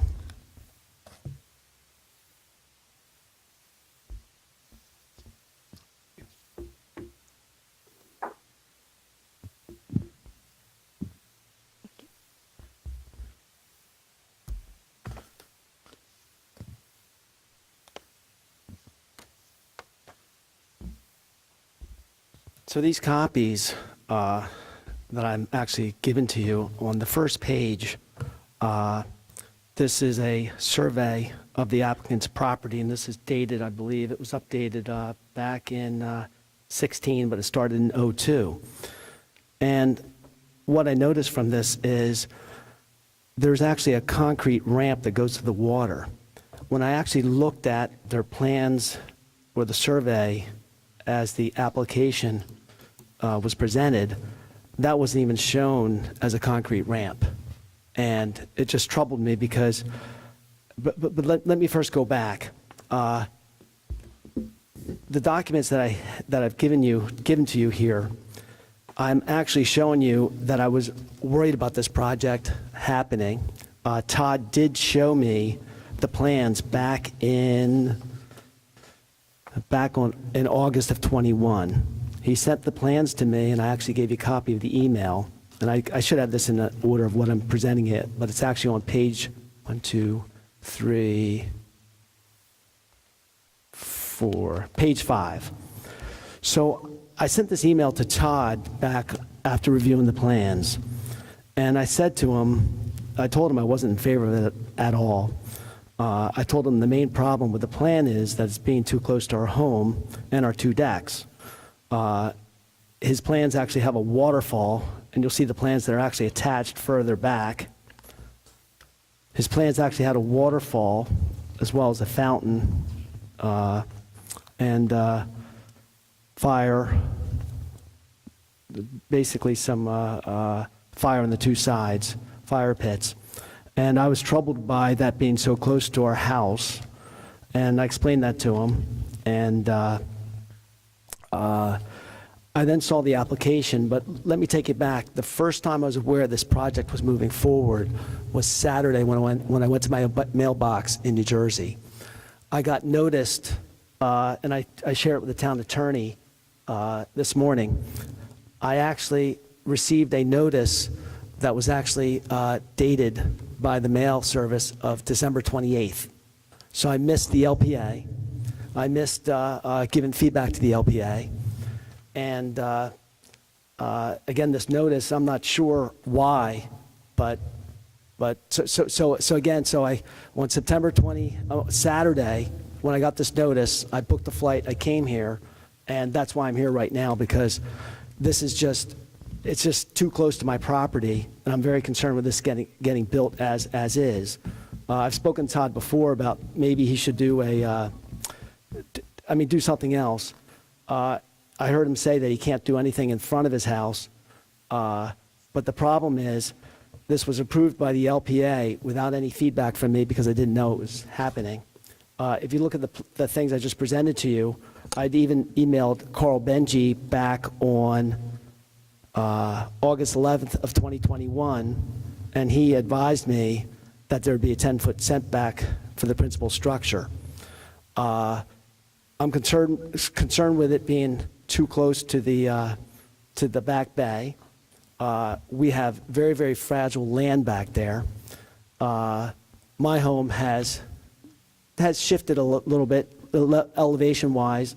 Inside, the floors are uneven, unlevel. I have Judy here today who can speak about the property, which has a lot of settlement issues, and I'm worried about a big structure being built that close to me on fragile land. I'm told by a neighbor that sold his house, George, he told me that the old swing bridge is actually sitting underneath our properties. We're actually the old, our properties are the M lot. I need you to wrap it up. There are 3 minutes. Okay. I didn't know I had 3 minutes. Okay, I'll speed up. If you look at the community, if you look at their actual application said that they were actually next to my trash enclosure. And I got 3 pictures for you.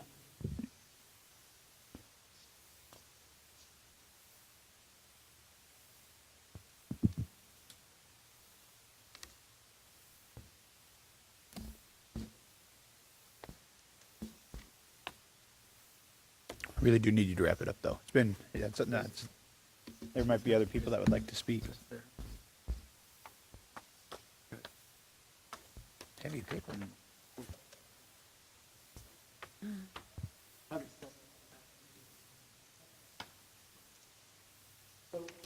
Their plan said that the only thing next, okay, I'll read exactly what it said. It says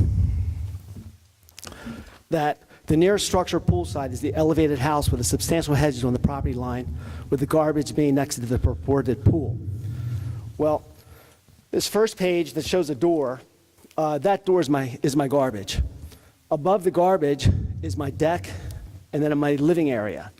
So their application is misleading and not right.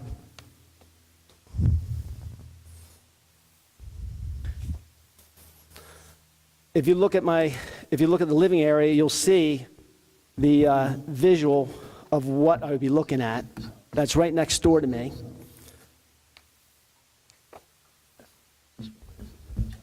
All right, we got it. The last one. No, we got, go back. This last page actually shows that their pool would actually be in front of me. We could, Okay. I think you've made your point. Okay. We've let you go well over the 3 minutes, so. Okay. Thank you for bringing this up, and these illustrations do help. So, are we allowed to ask questions? Well, this is public comment. We can, I guess, we'll ask the attorney.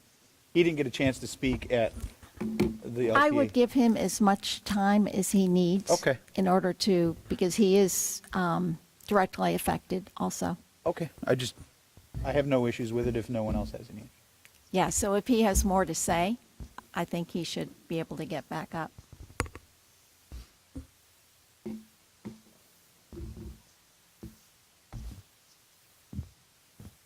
So the property currently is at 67% lot coverage. The pool would actually make it a lot more lot coverage. But I'm really, really concerned with again, so what happened was I wasn't notified to talk at the LPA. Originally, the town denied the application or recommended denial of the application. What they specifically said was staff has reviewed the request for the variance of LDC Table 343, yada, yada, yada. It talked about the side yard setbacks, and it says, therefore, staff recommends denial. So the staff originally recommended denial. It went to the LPA without me being able to talk to the LPA, and the LPA gave approval of it. And again, there's a lot of misleading facts on the application. The application said there's no deed restrictions on the property, and there are. The application said that there's nothing next to them other than my trash and garbage, which is not accurate. I've got 2 decks. I've got a side yard deck, and I've got a front yard deck. And if he built this proposed pool close to the bay, it would actually be directly in front of my view.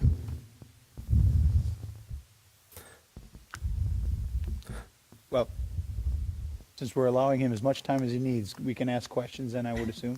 Absolutely. Okay. Thank you. Go ahead, Vice Mayor. Just want to understand, I hate to use this example because the public can't see it, but the picture that you presented with this is your house with the 2 decks and the jet ski underneath it? Thank you. No, that's the applicant's house. That's the applicant's house. So that's what you see out your deck? Yes. Is this your guest home or is this your home? Your That's my guest house. If you go to the second page on the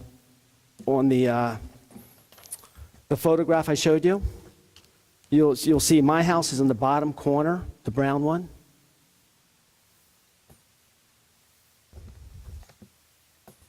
You're talking about the stapled packet that you have. Yes, the stapled package. I'm sorry, thank you.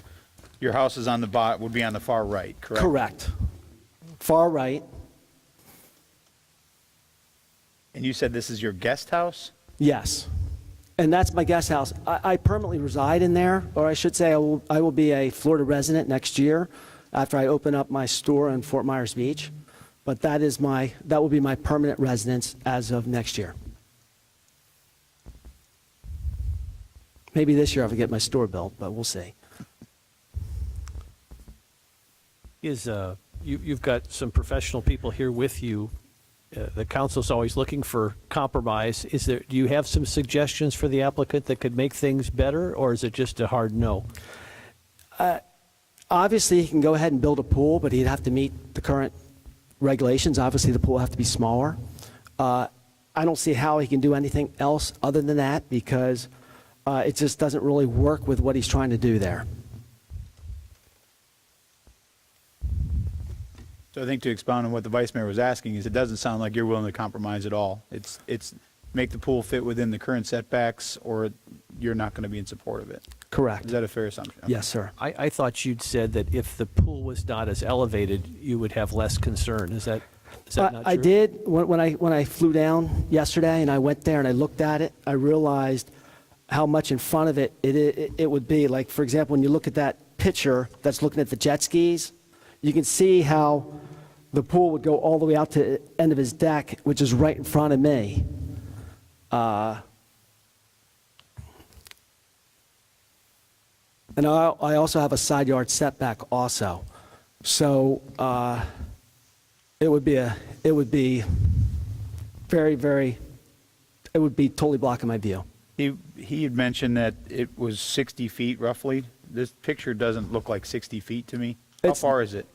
It's hard to tell from the picture, but Yes, it looks closer than is 60 feet.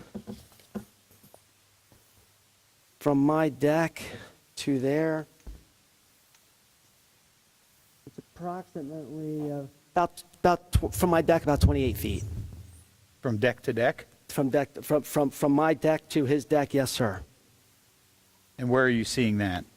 Where do you see that? If Looks you like look you're at the- looking at a measurement somewhere. Yeah, if you look at the survey,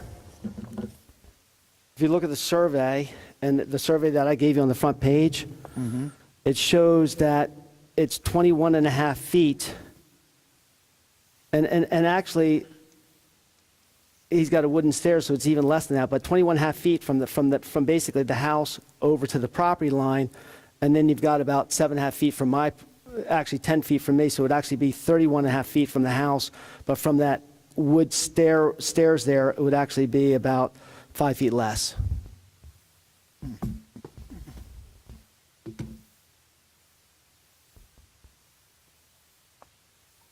Any other questions do you have any questions, Counselor Woodson? No, I'm still looking at all the pages here. Counselor King, I know you can't see unless there's some way that we're able to put it where he can see it.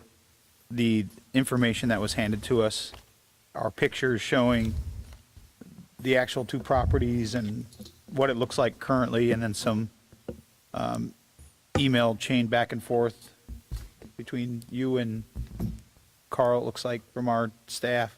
Correct. Carl told me that I wouldn't have to worry because there would be a 10-foot setback back in 21. Do you have any questions? I know it's difficult. What, did he say no? He said no. No. Okay. So I'm still trying to figure out, so you're saying 21 and a half feet, and I see that there, 21 and a half feet is to the property line, right? and then you've got my angled deck that's cantilevered over the edge of my property, which might be 10 feet off the property. So basically, you have 31 feet approximately from their house to my house. But then they've got the wooden steps. They got the wooden steps and a landing right there. Okay. And this then runs into your home or your guest house? Well, thank you for asking that question. The guest house is my home. So I don't rent the guest house. I do have a main house that I do rent out. Judy rents the main house out for me, but I do not rent out the guest house. The guest house will be my permanent residence as a Florida resident as of once I get my store finished on the island.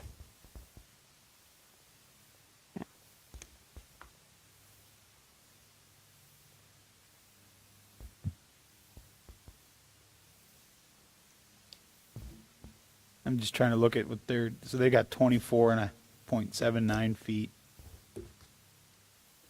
24.69 feet on that front corner before the pool. But it doesn't really show that I can see what it would be after the pool. Can anyone else see it? I can't really see what it says. Do you know that number? I know it looks, according to what they submitted, it's 20, the front corner, which would be by the, you're looking at the picture where the deck would come down the stairs, that front corner there. Okay. What page are you on, Dan? Packet page 314. So if you look at that front corner of the house that you can't see in this white picture that's closest to the street, according to theirs, it says it's 24.69 feet from the property line. But I can't tell, and I'll ask them after you're done, what that dimension would be from the pool Oh, it says 7.82 feet. I see it, there it is. And how far did you say the corner of your deck is there in that picture from your property line? 10 feet. I'm assuming 10 feet. I don't know what it is. You don't know, okay. All right, I don't have any more questions. Okay. And my last comment to the board, and thank you for giving me more time, is Todd had testified that there's a hedge that separates us, and there's no hedge that can separate us if his pool went all the way out to the water line. And I disagree with his survey of where the water line is. If you look at the picture I present to you that's got the jet skis in it, you can see how far the water line comes up. It comes all the way up to the riprap. And again, the pool would be right on the water line, and it would also be in front of my property. Have you shared any of this documentation with town staff? I literally got my postcard for I guess it was the LPA postcard, but I received that in the mail literally Saturday at 2 o'clock in the afternoon. Town hall was closed. I came here this morning and I showed it to Sarah and also to the town attorney that I was not properly noticed to attend the LPA. So that's why I'm asking the town to deny this application for a couple reasons. One is I wasn't properly noticed, but the reason why I think it should be denied is because they clearly, their application itself said there's no deed restrictions on the property, and there are, or one. And also because they're saying that the nearest structure poolside is the elevated house with substantial hedge on the property line. You can see there's no you can see there's no hedge going out towards the bay. And they're also saying that garbage is being next to the purported pool. And you can also see that I've got living space. That's why I took a picture of my interior of my home, and which is out about 10 feet from my garbage door. And there's no garbage next to this proposed pool. And that's why I haven't slept in 2 days. And that's why I can't even communicate well, because I was that upset when I saw this, because I plan to retire here and I can't retire here next to that. All right.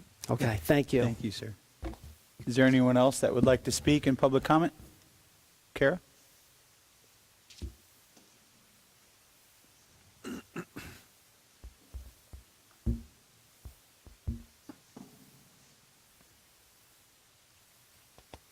Kara Stewart, representing Mr. Himmelstein. He's correct. He started frantically texting me on Saturday, and I said, it's a weekend, I'm off. I'll see you on Monday. So here we are in the 9th hour. And I would just like to bring us back to code for a minute, and not necessarily maybe our emotions and whatnot.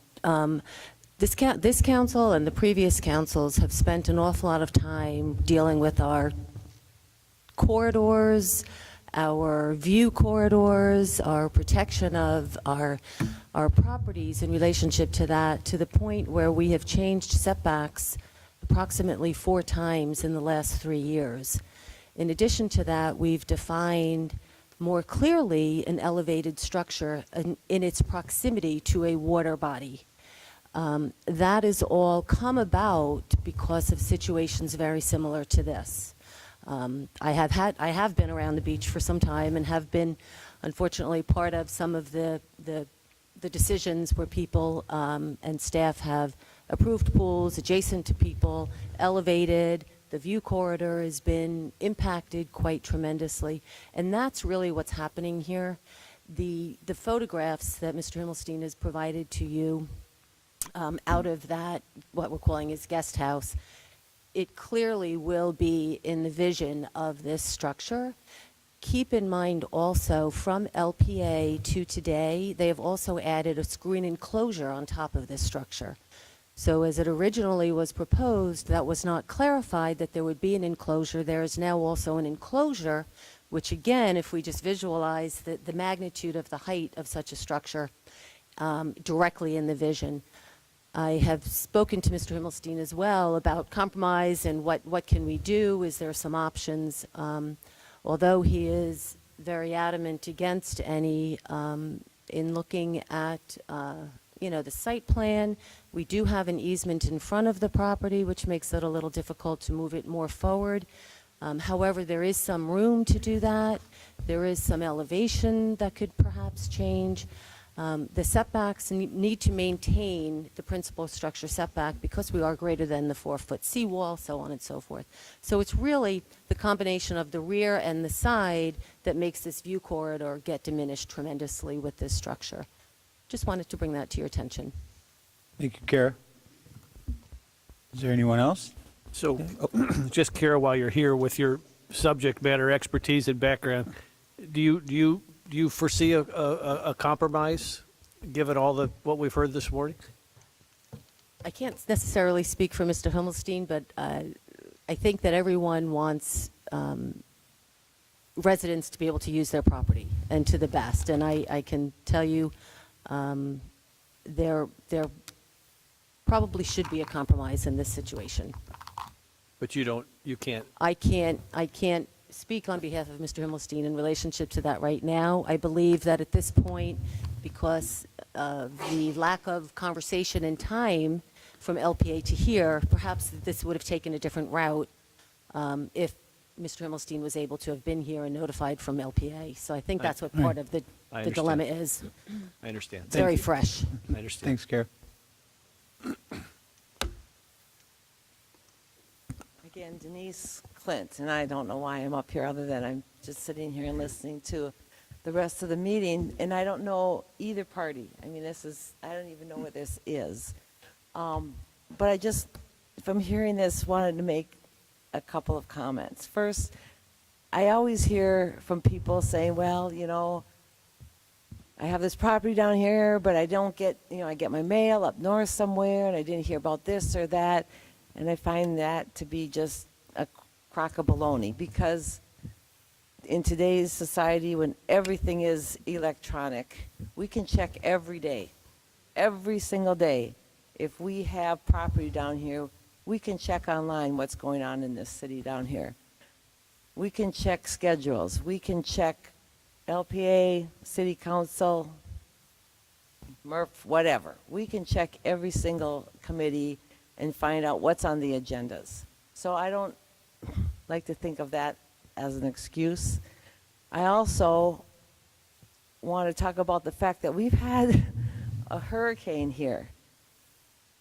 Everybody's lines between properties have been decimated. I can see the pool next door to mine as clear as if it's in my backyard. We all have to get along together. We all have to be able to enjoy our property. And we have to just learn to look at our neighbors and say, hey, we're all being able to enjoy ourselves together here. And as a council, I know firsthand, because I used to be on one, that we have to take the recommendations of the people we put out there in our committees to help us make these decisions. That's just my 2 cents worth. So thank you. Denise. Is there anyone else that would like to speak in public comment? Yes, I heard what she said, and I tried to stay on this. As you saw my email, I sent to Carl Benji. Also, I reached out to Kara. I was convinced after speaking to Carl that I'd be noticed before anything like this came about, and I wasn't noticed. And I like Todd a lot. I offered Todd to use the use of my pool and Kelly. I spoke to them about possibly maybe they should do one of those swim large hot tubs. But nonetheless, I mean, if the board wants to vote for an approval, I'd request the board would let me send this back to the LPA, let me get legal representation, let me work with them. Again, Todd testified there's a hedge between us. There's not. If you look at the application's not correct in many, many different attributes. The application said that nothing's next to it other than my trash, but that's not true. That's my home. I love that home because I'm directly on the bay, and I don't want to see a pool and everything in front of me that's closer to the bay that shouldn't be that close to the bay. So I'm requesting the board to send it back to the LPA if they don't want to just deny the application based upon, if you look at the application, there's a lot of stuff that's misguided in the application that wasn't correct. And again, I don't know why. It's almost, to me, when I look at it, they're trying to push the median waterway further out, because when you look at the boat ramp on the survey I provided, it showed that the concrete ramp is in the water, and when you look at the surveys that their experts provided, it doesn't even say concrete ramp, it just says concrete like it's a patio, and it's not. It's a ramp that goes into the water. So there's a lot of things that aren't correct, and this thing should not be that close to the water. Again, it's fragile land back there, and I just hope that the board would never approve something like this, but if you guys want to send it back to the LPA, I'm willing to work with them. Thank you. Thank you, Robert. Or reschedule and let me get my attorney to be here. Yeah. Sarah Spector would be my attorney. Thank you. Anyone else? I was just going to ask if you wanted any rebuttal. If there's no, but let's make sure there's no other public comment. I'm assuming you want to come up for rebuttal. For rebuttal. Okay. Is there anyone else that wants to talk public comment on this? Okay. Go ahead. Drew Lipsher on behalf of the applicant. For the neighbor to say that he missed the LPA and to send it back to the LPA, I believe that is a big time waster. We've been going at this since 2021. We've changed our plans twice already. And to send it back to the LPA for something that's public knowledge and him being able to be there or even connect through via Zoom, he was afforded the opportunity to do so. He also says that, the neighbor says that he doesn't agree with our survey that was professionally done, and I'm not sure what qualifications the neighbor has to attest to the fact that the professional survey is incorrect. Just not sure, but we did everything in our power to make sure that it was correct by hiring a professional. Also, the side house that the neighbor attests to, that he lives there, we were under the impression that that was in a garage. Now, I'm not really sure if he parks his cars in there and then maybe just put a king-size bed in there. I'm not sure. Whatever he uses that purpose for. But, so he's saying that he can see the pool from his guest house and or garage. I'm not so sure. We have been accommodating throughout this entire process. Hold on, before you go on, not to interrupt, have you seen these pictures? I have not. Would you like to take a look at them? Sure. I think your last statement might change if you actually saw the pictures. Well, either way.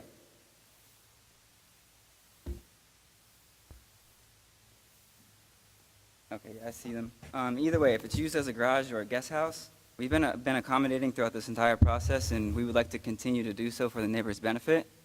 It's been recommended that we put up these bamboo chutes, and I believe that they can reach the height of 30, 40, 50 feet. And we have some testimony that's available to the elevation of the pool that we brought here today that can be provided to answer your questions. I think you said earlier that your landscapers here? Is there some? Yes. I'm not a landscape expert, so I'm just curious what it is that could potentially grow high enough to block. Can I bring this up? Yeah, sure. Yeah, well, just in case someone has a question for you. It's like that. Yeah, it's like a bamboo.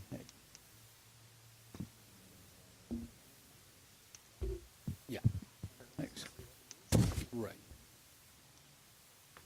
I'm sorry, sir. Mary, what was your question? Just other than the bamboo that they just brought up. Yeah, as you can see, if anybody follows any of our social media, we do not do minor projects, we do major projects. So we will have an exclusive landscape project where we have all kinds of different indigenous plants that will block. We can add lighting, we can do many different forms. So if the council would like, upon passing, we can supply a landscape plan of any sort that you'd like. We can gladly do that. So what he's referring to is the bamboo shoots or any of those types. Yeah, You can use the fan leaf, you can use a bunch of different things that would block someone's view and actually give them a much prettier view than anything that they have now. By adding LED Control 4 lighting, we can make it look anything that you want. Well, it sounded to me from the neighbor that his view being blocked is an issue, not Yeah, just and that's what necessarily the pool. so our goal is obviously to appease him, appease everybody. The last thing a business wants is to make negative with either.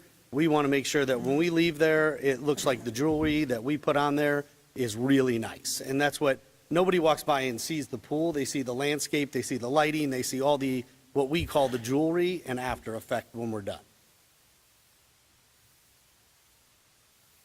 Any question? I missed your name, I'm sorry. Jimmy. Jimmy. Big Gator. Any questions for Jimmy? Counselor King, you have any questions? None. You look like you were leaning in to say something. No. Oh. Vice Mayor Holt, you have any questions? Nothing additional at this time. Go ahead. It looks like you're ready to say something. Yeah, thank you. Again, Todd Plaisted, the applicant. The last paper I gave you there, when I said that his home is about, looks like about 60 to 70 feet, he continues to talk about his garage, which he has some living quarters, and that's where these pictures are taken out of. But I guess I assumed if he's going to be moving down here, he'd be moving into his house. So I just, I mean, we're definitely not blocking any of his view. He's got a beautiful home there on the end. He's got about 200, maybe 300 feet of property there. Probably about 7 decks on that house, inside and out. Beautiful place. And I was just so shocked that he's worried about the view out of his side garage. And where he's got perfect view, throughout his whole property there. He mentioned it's a rental. He's renting his house. It's an investment property for him. This is a home for us. So we just, we'd certainly hope that you would follow what the LPA recommended and also the staff. Thank you. Thank you. Hi, I'm If Kelly. You pull it down. Okay, sorry. Hi, I'm Kelly Moore. I'm with Todd Plaisted. And just to address some certain things that he may not have heard at the last meeting and you might not have, is we're in a 13-house association. I think there's 11 or 12 out of the 13 that already have pools. When we purchased the house, it came with the plans, as he said that beforehand. Widgeon is unique, and everyone has a different house, closer, far, and if you've ever been down that street, you see that everybody is completely different. When they talk about, he says it's very fragile land. Our bottom level, our house was built so nice and so sturdy that we had damage to where the water came in, but everything, we've never had to replace or change or upgrade anything. It's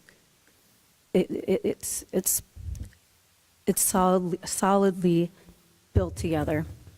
When he talked about the concrete ramp, that was prior to us, and they already went through that legal part of it with the owner prior to us, and that issue was already resolved way beforehand. I've never, and you said that as an expert, it's from your personal experience, I have never, ever seen him or his wife Steph on that patio, not even once in the last 2 years that we've been there, not even as kids. It is a garage. There is a room up there, and it has been a rental from the time that we ever met them until now. We see more rental people there than we do him or his handyman, Jeff. Sorry,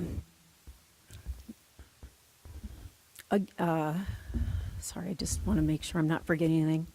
And when they talk about the main quarters is way far away. And so for him to say that, I guess, was a shock to us as well, because that is just a living quarters apparently that he uses when renters are there or when they're not there. In his view, it's not true. Like Todd said, he has 7 different decks, even on the back side of it, where he has plenty of views. And that's all I have to say. I just wanted to give my testimony of what I see and perceive as the truth of the matter. And that's it. We follow procedure. We respect all of you. We've hired professionals. We feel confident that we hired the right people to do the job. We haven't skipped any steps, we haven't missed any meeting, and we just appreciate your time. Thank you. Do you have anything else you want to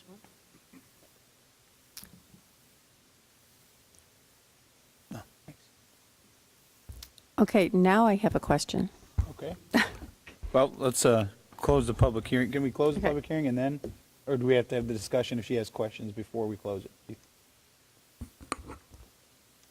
It depends on whether Ms. Whitson wants to ask a question of someone out there. Is your question for staff or for one of the people that spoke? No, it's more for the people. Okay. There. Right. Yeah.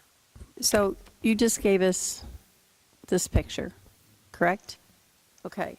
So on this picture, it says the pool is that side.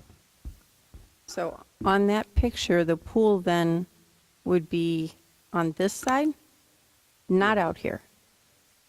Okay, that's where I was confused, because if the pool is on this side, the view corridor is still here, correct?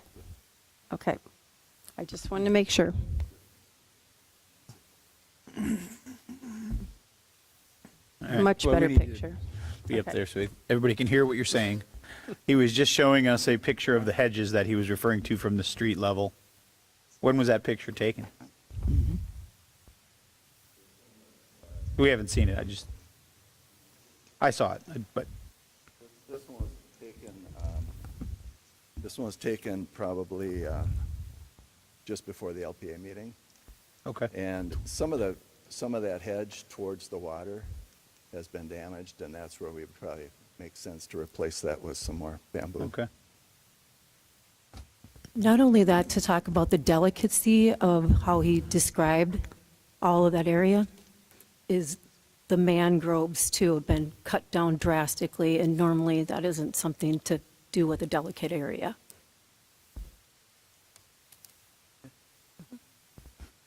You have another Okay, question? no, I'm fine now. Thank you.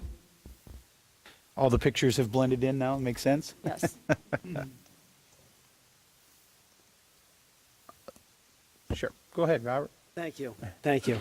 I was going to ask Judy to come up and talk. Judy knows real estate. Judy knows that this is my house. Judy knows, my property taxes at this, not property taxes, my insurance at this house is now $56,000 a year. So I do have to rent out my main house. I've never rented the guest house. The guest house is going to be my permanent residence. But I do have to rent out the main house because it's just, things are so expensive now. But I want Judy to talk real quick. And it's not that I don't want them to have a pool. There's different things that we could talk about. I thought they dropped it when they knew that I had a big problem with it. And again, I didn't get a chance to go to the LPA. I showed the town attorney my postcard. That's not correct. And again, I just received this on Saturday, but here's Judy. Yes, Judy Hadia, Tri-Power Vacation Rentals. And the house they're referring to, we do not rent. We don't have keys to that house. We don't have anything to do with that house. That is their personal residence that they will use when they come down. Often they do have a condominium, but they do use that house. So it is not a rental, that part. The other thing is that I really believe that Mr. Himmelstein has been put into a position where he has to come up here and defend his rights without any kind of representation. If he would have received a notice prior to the LPA, he would have had representation, he would have been there. And this issue may not ever have been before you. So I just think that, if you are going to go ahead and pass this, that he really should have the right to have some representation, and it should be carried on. The other thing is that he is the one that is affected by this, by this variance. It's not anybody else. And whoever is affected really by the variance really has a right to say no. And I just don't see why you should be able to intrude on somebody without their personal consent. I guess that's it. Thank you. Well, Judy, while you're up there, you obviously know Yes. real estate. Just a quick question. Is the guest house and the main house, are they one address or are they separate? Separate address? I I'm believe just it's- curious on the, Yeah, it is one address, but that is the section, that's a separate individual house. It's got, and then you have the main house. So it is a large property, yeah, I can see that. and that section is not rental. It's just the main house, and and then there are a couple of apartments beside it, or extensions, I would say. Okay. Thank you. Thanks. Thank you. Anyone else want to comment before we close the public comment again? Yep. I do want to note that the LPA postcard did go out. It went out on December 8th. I have a copy of it. It was correct. There is an error with the town council one where it should have had the address. It actually had the previous LPA hearing date. I'm not sure, something got messed up whenever they were putting in the postcard information. But that also went out at a time that should have been appropriate. It went out on the 28th, and the postcard for LPA went out on December 8th. So I'm not sure what happened with them, but they did go out. Okay, well, let me close this, and then I've got a couple questions anyway, so. I'll now close the public hearing and request discussion or a motion from town council to approve with conditions, deny with reasons, or a continuance to a time certain. So I just have a couple questions for you, Becky. So if a letter goes out in time, or if a notification goes out in time and they don't receive it, for whatever reason, the Pony Express, whatever, for some reason they don't receive it in time, have we fulfilled our legal obligation if it's been postmarked in the amount of time legally? Actually, in Fort Myers Beach, the notifications that are sent out are courtesy notifications.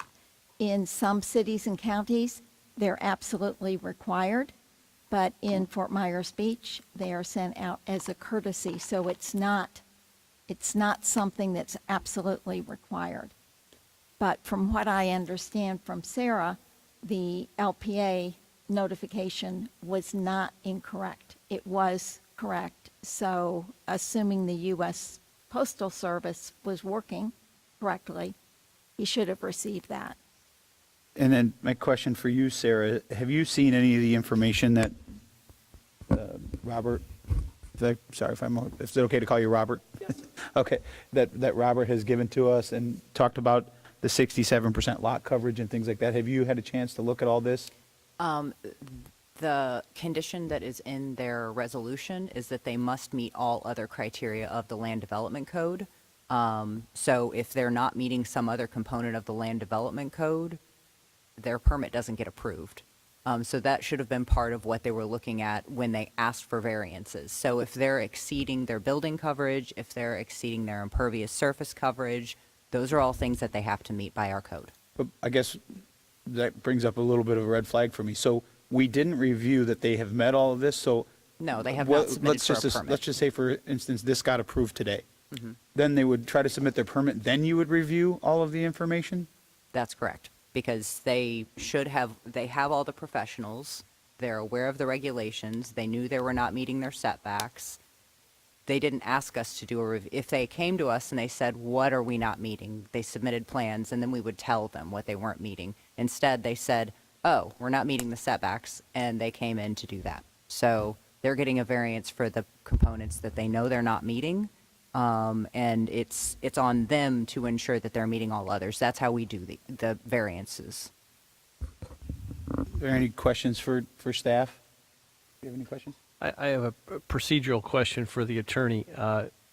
Becky, listening to the mayor's recitation of the options that we have, I didn't hear one that said that we could remand this back to the LPA. Is that an option for us? It is an option. Okay.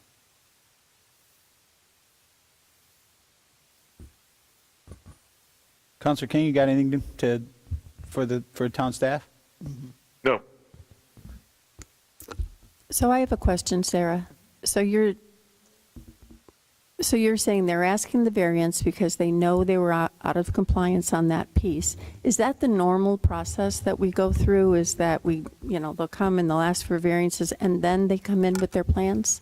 We wouldn't give them a permit until they receive their variance. So it can go several different ways. One way is they come in knowing that they're not meeting their setbacks, or they know they're not meeting some component of the land development code, and they're asking for the variance. Other instances, they'll submit and we'll say, you're not meeting X, Y, and Z. You either come into compliance with that on your next submittal, or you can request a variance. So if they had submitted and they weren't meeting multiple things, we would say either fix this, or you can ask through the public hearing process to change that. Okay, so this is just a normal procedure because there's options within the procedural. Yes. Okay. All right. Well, I guess I would be most comfortable whether or not he received it in time. Evidently, staff has said that it was sent out enough in time, so we fulfilled our obligation. He's obviously very adamant about wanting his voice heard, to the point where he's mentioned lawyers. So you definitely want to have someone on your behalf. It sounds like I have no issues with. I don't know. I guess I'll go with the will of the council here, whether it goes back to the LPA or not. I don't know if there's any more new information that the LPA would have to review. But to me, it would make sense to allow the applicant and the neighbor to have a conversation and see if they can come up. I know that you said it's a hard no for you, but later on in the conversation, it appeared as though there was maybe some softening on that, and maybe there's something that could come to a compromise. I want to respect both of your property rights to allow you to have a pool and allow you to have, your rights as well. So I would feel most comfortable with tabling this or continuing it to a time certain, to be able to allow the applicant to speak with the neighbor, allow his attorney time. But unless, Sarah, you feel that there's information that you've heard that the LPA would need to hear and could potentially change their mind or not change their mind. That's really your option. I mean, some of this is new information. The applicant, so the original request was just a pool. It wasn't until after the town council when I reached out to them again because of something that they said at the hearing and was like, is this a raised pool? Is this an elevated pool? So did you mean that after the was- LPA? Yes, After the so LPA. that is additional information. I asked about the screen okay. enclosure, so the screen enclosure is additional information. So it is a slightly changed request. Then hearing that, then I would support it, going back to the LPA for review to allow the neighbor the time to plead his case to the applicant, to the LPA. That would be my legal recommendation, Okay. to do that in order to have the entire process, everybody have all the information, both at the LPA and here. Okay. And I would also hope that there could be more conversation between the two neighbors and that there could come up with some kind of agreement or, give and take on each side before it comes to us again. Vice Mayor Earl? I really appreciate the tone and the direction that this debate is going. I think through no fault of the applicant, there has been a due process problem. I've heard people say that that every citizen should have to monitor our town website to see if anything the town does impacts them. I think given Hurricane Ian, the U.S. Post Office's record has been less than desirable. And so and I think it's clear today if the remonstrator would have heard about the LPA hearing, it's at least clear to me that he would have been there. So there is a due process issue there. Again, no fault of the applicant. So I support the concept of remanding it back to the LPA. The LPA did not have the benefit of hearing this debate or discussion. I share my colleagues' thoughts as well, that it would be great if the neighbors could sit down and break bread and try to find a compromise. I certainly wish the applicant well, and hopefully they can find some kind of a way to accommodate their needs and at the same time be sensitive to their neighborhood, to their neighbors. I have a history of being very supportive of these variances But one of my provisos is that it's really helpful to be in concert with your neighbors when you ask for a variance as best you can. So I think this is an opportunity, hopefully, for some additional discussion. I'm sorry to the applicant that it's going to take longer and be more protracted, but at the same time, we've got to respect the due process rights of everyone involved. So I support that and would welcome a motion or be willing to offer a motion. Could we do this to a time certain so that this doesn't drag out any further? For whatever night, I know LPA is Thursday, but whatever the next LPA meeting is? The LPA hearing would be on Tuesday, February 13th. Councilor King, do you have anything to add? I would agree with what I've heard, that I support remanding it back to the LPA. And I'll make a motion to send Resolution 23-190 VAR 202-30162 213191 Widgeon Terrace be sent back to the LPA for review at their meeting on February 13th at 9 a.m. Location to be determined. Second. Got a motion and a second. Any further discussion? Is that a roll call vote since it's a public hearing? Vice Mayor Adderholt? Aye. Mayor Allers, aye. Councilor Woodson? Aye. Councilor King? Aye. Motion carries unanimously. We'll take a quick 5-minute break. No, I bet, yeah.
session.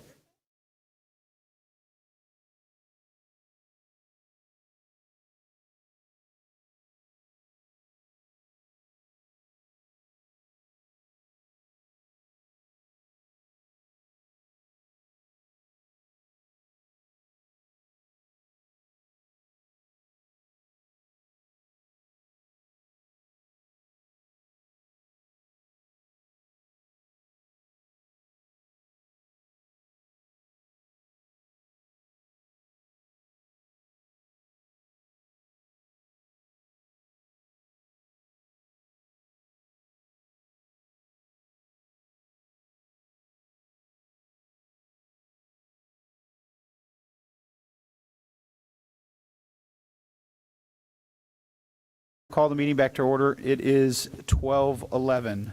The next item is Resolution 23-191, VAR 202-30264-5350 Estero Boulevard. A resolution of the Town Council of the Town of Fort Myers Beach, Florida, approving variance VAR 202-30264 to decrease the required 15-foot side yard setback by 8.5 feet to allow 6.5-foot side setbacks for the commercial resort zoned property at 5350 Estero Boulevard, providing for a Scrivener's error severability, providing for an effective date. Sarah? Good morning. Sarah Probst with Community Development. Applicant Andrew Whiting on behalf, Drew Whiting on behalf of the property owner for 5350 Estero Boulevard is requesting a variance from Table 34-3 for a commercial resort zoned property. The CR zoning district requires 15-foot side setbacks, and the applicant is requesting a variance of 8.5 feet from both side property lines and asking to provide 6.5-foot side setbacks. The subject property is 45 feet wide by 125 feet deep. Applying the required 15-foot side setbacks would result in a buildable area of, or buildable width of 15 feet. This property is zoned CR, which requires a 15-foot side setbacks and a 10-foot front setback. All of the surrounding properties are zoned residential multifamily. The applicant is proposing to meet all of the residential multifamily zoning district setbacks to create a coherent neighborhood feel. A 45-foot wide RM zone lot is required to provide 6.5-foot side setbacks, the width proposed by the applicant. At the LPA hearing on December 19th, the LPA unanimously recommended approval of this request. Staff has received 2 letters of objection from adjacent property owners. Staff is available for any questions you may have, and the applicant is also here. Are there any questions for Sarah? Vice Mayor Holt? Not at this time. Thank you. Counselor Woodson? No, I'm good, thank you. Counselor King? None. I do not have any this time. Thanks. Thank you. I did miss a step, but I should probably say, are there any individuals who would like to be qualified as an expert witness on behalf of the applicant at this time? No? Would the applicant, is the applicant here? Come on up.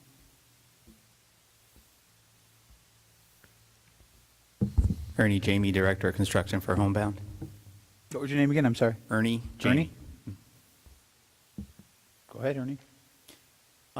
Sarah did a really good job explaining the situation here. The lot's surrounded by, multifamily residential. There's a bunch of homes. There's no resorts or any type of commercial property there. So we're just trying to make this lot like the other surrounding lots where we can build a single-family home. Vice Mayor Adderholt, any questions for Ernie?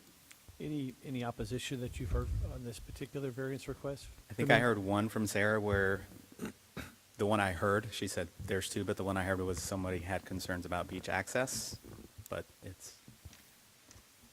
What would you like me to? Yeah, I just was curious what those concerns were and if you had a comment to those concerns. One neighbor was concerned that the 6.5-foot side setbacks were not adequate and they would just be too small. There was somebody who was concerned that the property behind this property would not have access, but that property does not currently gain access through that lot. It gains it through another adjacent road. And then the other one was that they were just concerned that it would look bad and that the property had not been maintained well before the storm. So they were concerned about maintenance issues. Thank you. Do you have any comment on any of that? The property owner that owned the property before the storm is no longer that owner. There's a new property owner there, and they're planning on obviously living in this home. Okay. Maintaining it. Counselor Woodson, any questions for Ernie? No, I mean, I'm focused on the fact that it's a 45-foot lot, so the other variances really don't apply. Or the other setbacks, I should say, really don't apply. Yeah, I mean, I haven't seen a 15-foot wide home built on Fort Myers Beach, but it would be pretty difficult. Right. Thanks. Counselor King, any questions for Ernie? I have no questions. I do not either. Thanks, Ernie. Public comment. Are there any members of the public who wish to comment on this matter? If so, please come forward to the podium and identify yourself, provide your address, and whether you were sworn in. Is there anyone that would like to speak at public comment? Seeing none, are there any additional comments, rebuttal, or closing statements from the applicant? None. I'll now close the public hearing and request a discussion or a motion from town council to approve with conditions, deny with reasons, or a continuance to a time certain. Discussion? Mr. Mayor, I move approval of Resolution 23-191. A second? Got a motion by Vice Mayor Adderholt, seconded by Councilor Woodson. Any further discussion? Roll call vote. Vice Mayor Adderholt? Aye. Mayor Allers, aye. Councilor Woodson? Aye. Councilor King? Aye. Motion carries unanimously. Next, we have the administrative agenda, the vacancy on town council. Acknowledge receipt of Councilmember Veach's resignation on December 26, 2023. Declare a vacancy on town council and provide direction to the town manager and town attorney regarding next steps. Who's going to start this one? Go ahead. Vice I'm Mayor. happy to start because Go ahead. I had given this some thought. As soon as I knew officially that Councilor Veach had submitted his resignation, I sent an email to the town manager and Frankie and to Nancy and Becky, just with some suggestions, and maybe this will help set the table for our discussion. I suggested that we request prospective candidates fill out an application for the vacancy, where the candidates would affirm their eligibility to serve on the town council based on the requirements of the town charter. That we would then ask a simple question as to why they feel they should be appointed to serve as a member of the Fort Myers Beach Town Council. We should also include a question as to if they plan to serve out the remainder of their term, or do they plan to serve out the remainder of the term and run for election for another term. And lastly, we would ask them to provide a copy of their most recent resume along with references, and then allow that process to take place, and then vote on that as soon as we feel like the appropriate time period has passed.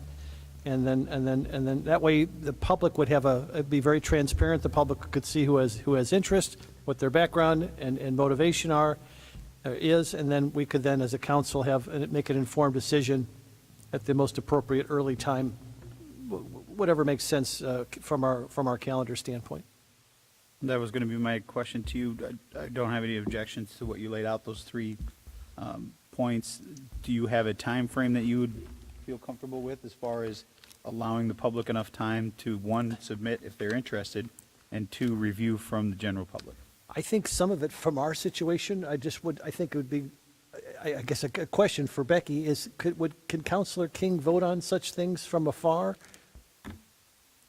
Yeah, he did. So, okay, so he's been Yes. voting, so that's not an issue. I just want to make sure that John had a chance to participate in this, and if he's allowed to, then I think if we announce this today, and that should be enough time for us to make a decision by the next meeting, I think, or whatever you all think. I could wait 2 meetings, whatever people are comfortable with. But he'll be back before the 18th, right?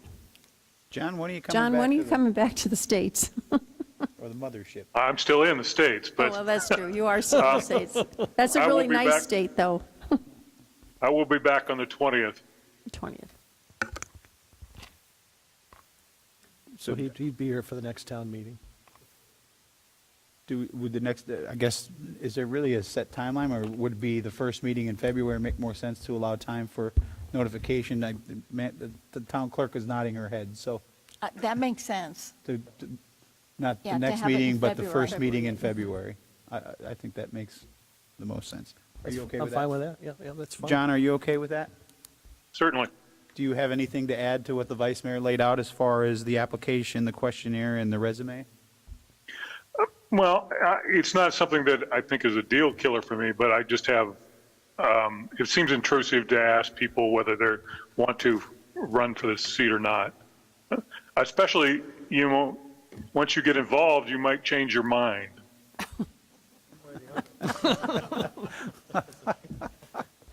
For daily. I mean, I'm not opposed to asking the question if they. The asking of the question does not presuppose any prejudice one way or the other. If they, on their application, say that they're not going to run and then get engaged and they choose to run, and then they'll have to, deal with that with the voters, and that's fine. And if they say they're going to run and then they don't run because of the exhaustion factor of the job, that's fine too. There's nothing that would hold them or put them in place in stone. I just think it would be interesting to voters to know what at least at this point in time, what your intentions are. Okay, thank you for that clarification. I'm not. I think the only other thing I would add would that whoever applies would have to fill out that Form 6. Well, I think that's that would be a requirement. They have to. They have to, yeah. Well, no, not all the applicants, but whomever is chosen. Whoever's chosen, right? Right. Well, maybe that's just one of the things that you add into the questionnaires. Are you Aware of it? You're aware of it and that you would have to fill it out Yes. should you be selected for the Yeah, seat? that's a good idea. Just so there's no confusion. Correct.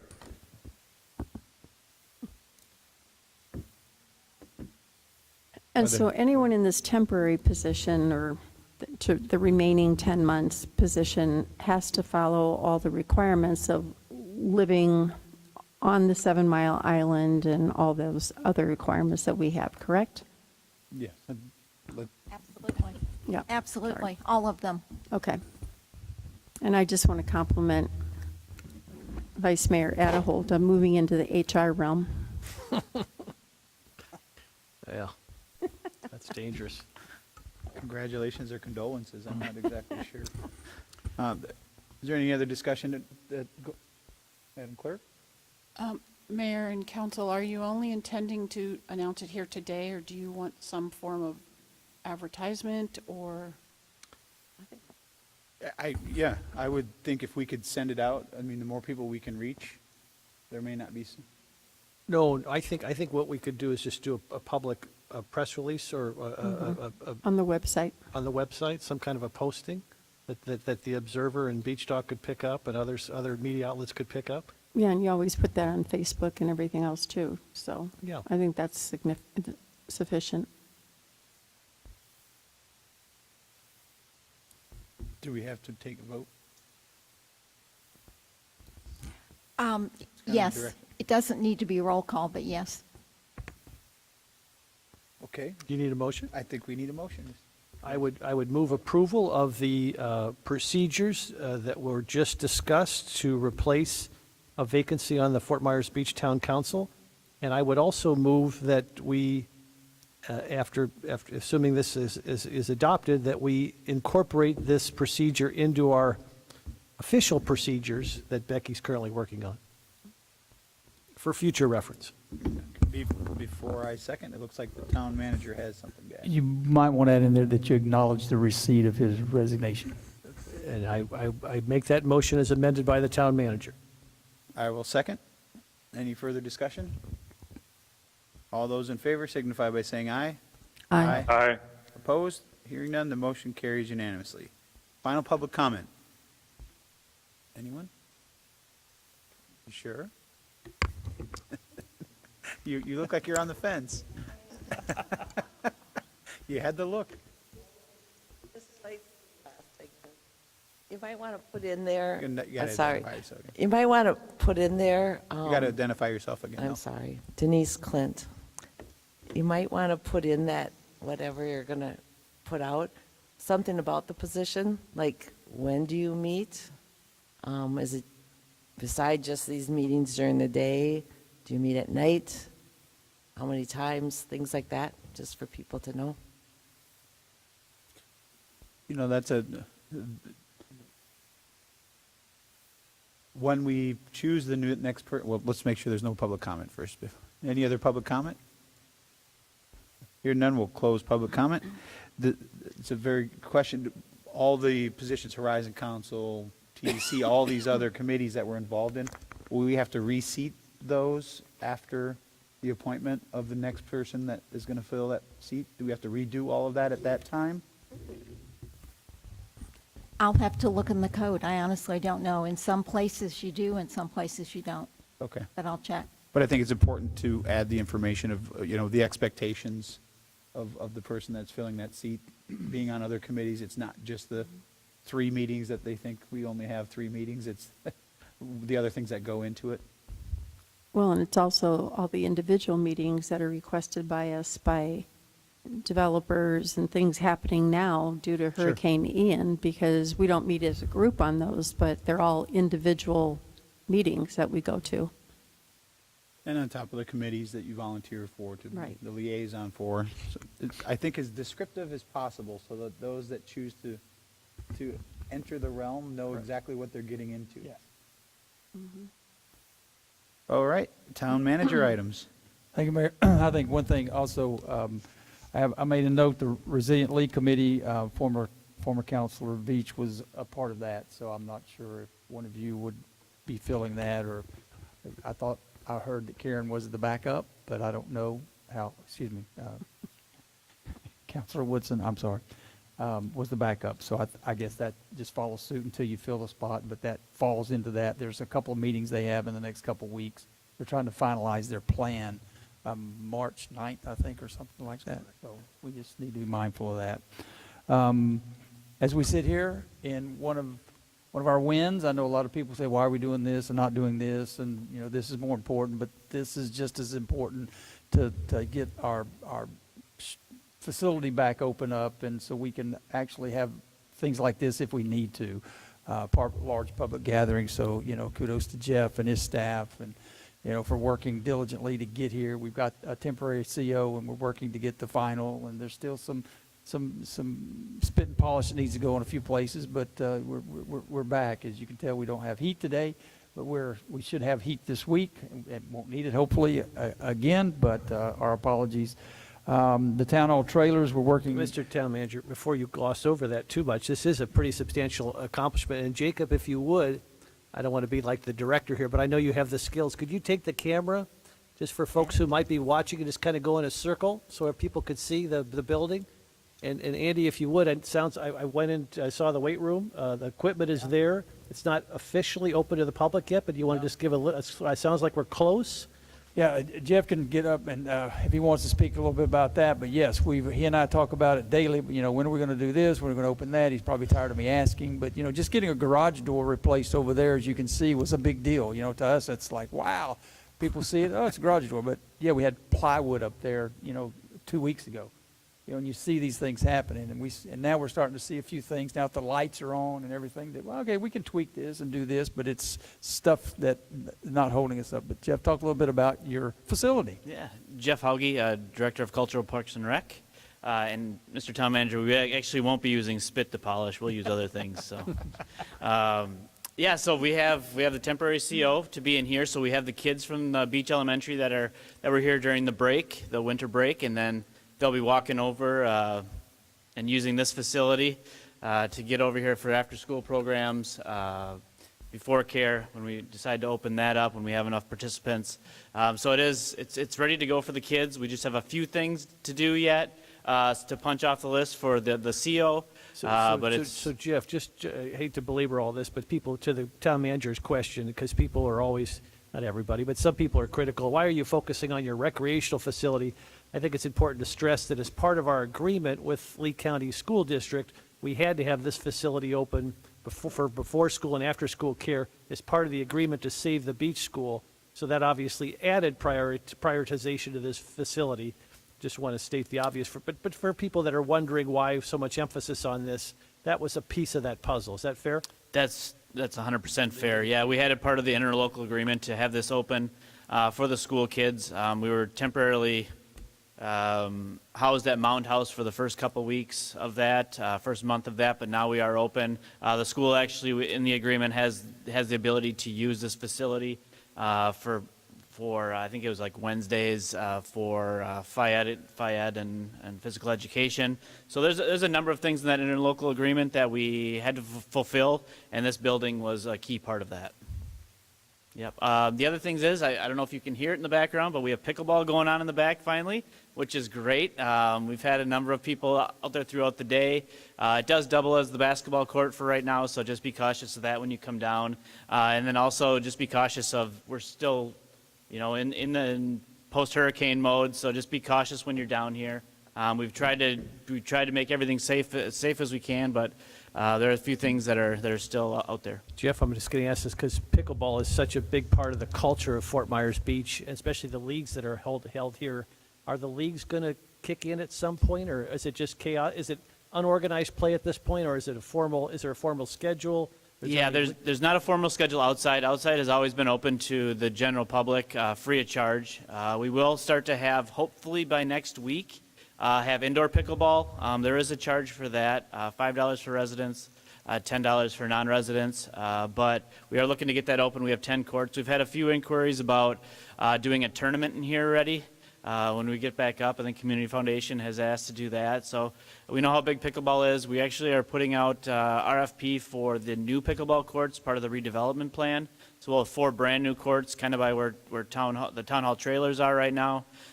So we're working on a number of things. The ball field will also go out for RFP. Just community assets that we can get to generate some visitors coming down too. They can stay in our hotels. They can practice baseball, especially in the winter, or softball, or whatever it might be. That they can come down, stay in the hotels, and utilize our facilities. Jeff, won't hold you to this, but when do you feel that residents will be able to come in and start using the weight room? And we're hoping for next week. Hoping for next week. Yep, we have the temporary CO, which can accommodate a number of people in the building, as you can see. Just the CO will need to be done when we officially are just open. But we're hoping. I mean, the gym equipment's done, so we could even open as part of the gym equipment. The cardio room actually right now is needing a duct detector. So we won't have the cardio open maybe next week, but we'll see what the contractor's schedule is to get that open. But we're talking very, very soon now instead of in the near future. And then just to update didn't know it off the top of my head, but I was asked a question for the weight room. If you're a resident, it's how much? If you're a non-resident, it's how much? Yeah, I believe it's $65 if you're a resident for the year, and $140, $135 for a non-resident to start. And so that year membership, that's not just for the weight room. Could you explain what that membership gets you? Yeah, it's anything to the facilities. If you're a member, you actually get reduced rates on bus trips and reduced rates on the before and after care if you're not a resident. So you get reduced rates on things. You have access to the gym, have access to the weight room and the cardio room, for sure. Yep, and then that reduced rate too, when you're a member, even the pickleball goes down to $5 whether you're a resident or not. I know you've been swamped with stuff, but at some point you're going to make a quest to see if we could be eligible for that silver sneaker program again? We actually are still on the list. The feedback I get from them is we'll call you when there's an opening. But we've been persistent and kind of bugging them about it because I know it needs to be done on the island. Yeah, especially given Hurricane Ian and all. I would assume Yeah, they'd give us a hardship, maybe exception or something. But That's our argument. Is there's a lot of places that aren't available now off the island. Some that aren't available, so we'd like to be considered as a barrier island. And I would encourage you at some point to reach out to our congressional representative as well as our 2 senators on that, because I think they might be able to help as well. Yeah, for sure. Yeah. Certainly. So the cards that we had for membership before, are they still valid? And then we'll show up that you need to pay your annual fee, or how does that, or we're just starting from scratch? We'll start over from scratch. We lost all those membership cards, so we had to Okay. order all new batches and new computer equipment and all that to scan in. So we'll reissue those. There wasn't very many, but we have a few people that paid the membership before the storm. They were kind of proactive about it. So we're gonna honor those obviously for another year. to come in. We're kicking around a little bit of a trial period so people can come in and use the new workout equipment, brand new workout equipment, and test it out, before they become a member. So we want to have a kind of a trial period as well. More to come. Check our Facebook page for that. We'll be coming out with that soon. And is there a family membership? Like you said, 65 for a resident, but is there a family resident? There is a family. Sorry, off the top of my head, I'll look at the feed. We can post it on our Facebook page, but yeah, there's all sorts of options. There's family. There's monthly. There's whatever. So we'll work it out. Counselor King, you have any questions for Jeff before we? Nope, just appreciate your hard work, Jeff. Thank you. Thanks, Jeff. Great job. Thank you. A couple other things we're working on. Jason and staff, Jason, now our legislative liaison, we've gotten our appropriation request to the state. Also working on getting, for the first time, appropriations request to the federal government. So we're working on those things too to be able to do a lot more. And yeah, I think, for the federal government, we're going to look at dredging the canals and beach renourishment, things of that nature that are more of a global ask than what we do at the state. So we're not really duplicating our request. I'm planning to have a contractor meeting. We discussed it, but now that we're getting closer to the trailers and closer to a settled area, I'm going to be setting up with Joe. Joe Specht the building official has finally got his feet on the ground, and he's really, finding his way. So I'm going to be working with him in the next couple of weeks to establish our agenda and reach out to a few of the builders and contractors in the area to bring them in and have those discussions again and get going in that area. So one other thing we are continuing to try to, I am continuing to evaluate and open positions for sure, and the public information officer, and we had public works / utilities manager. So I'm focusing on some of those things, and those should be coming in a little more clearer this week with interviews, and so we'll be fast tracking that a little bit, if you will, to hopefully get those positions filled and move forward. But our objective is the trailers. It's right here in front of us, literally in front of us, and so they've almost got the quad finished on the inside, but our biggest hang up is the electric, and you approved an electrician today, but the biggest hang up of all is FPL. And that seems to be a continual, broken record that we keep playing, but we've reached back out to them. Emails on Friday or Thursday afternoon resulted in a response that, we're coming out to meet with you this week. We don't want to, unfortunately it has to come to some of those emails, but we should have some resolution. That will be the biggest hang up. There's some things we can do to get in there with generators and things like that would work and would be fine, and you wouldn't know a difference as far as the electricity is concerned and being able to use the facility. But we'd like to be finished. We'd like to have it, turnkey so we can just walk in, and furniture is going to be another thing. We've got that on order, so we're working to get the furniture and brought that in the furniture we have. And the other trailers belongs to the state, so we had to furnish these. So Frank's been working diligently to get the furniture taken care of. Hopefully that we'll have that resolved and get those on the desk and get some chairs and some tables that we can get set up and have our meetings there. Where if the council would like to do a walkthrough this week, we can climb a ladder and get in. It's a little rough, but we can get in there in one of them.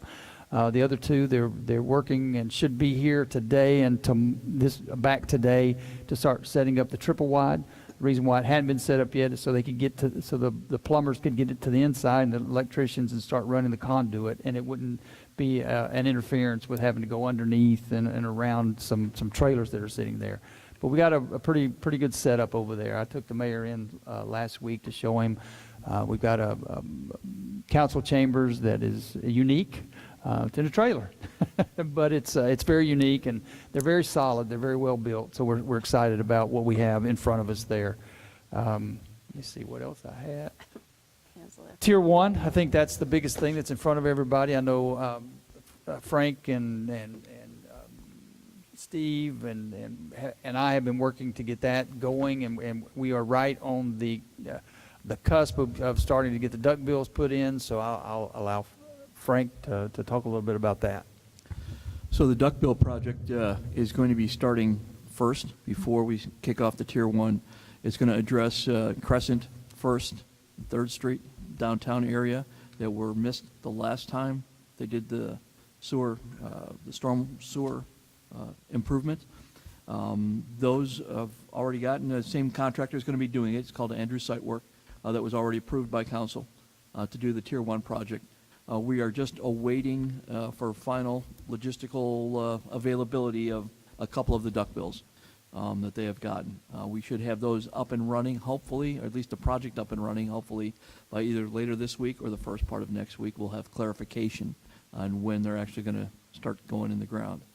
So are they waiting to start until they have all the product? Is there a reason why they couldn't start installing what they do have? They do not have the product, so we're waiting to get the actual So product. they haven't received any of the duckbills yet? I think they have a couple of the smaller ones. It's the larger ones that are the biggest impact first, are the ones that we need to, because they have to be approached also from the water side, below water level. And I think they wanted to bite that off first before they did the others. And have they given you an inclination of how long it's going to take to install the duckbills? Once they get going, you're talking about 3 weeks from the time they first shovel in the ground till that whole project is complete in the downtown area. It goes rather quickly. It's the two larger ones that are going to take the most amount of time because they have to be approached below the water line. The one on Crescent, and I believe the other one is off of First. That has to be done that way. As far as Tier 1 goes, we're in the final stages of getting our final go from the Florida Department of Environmental Protection, as well as with some of the SRF language that we're needing in place.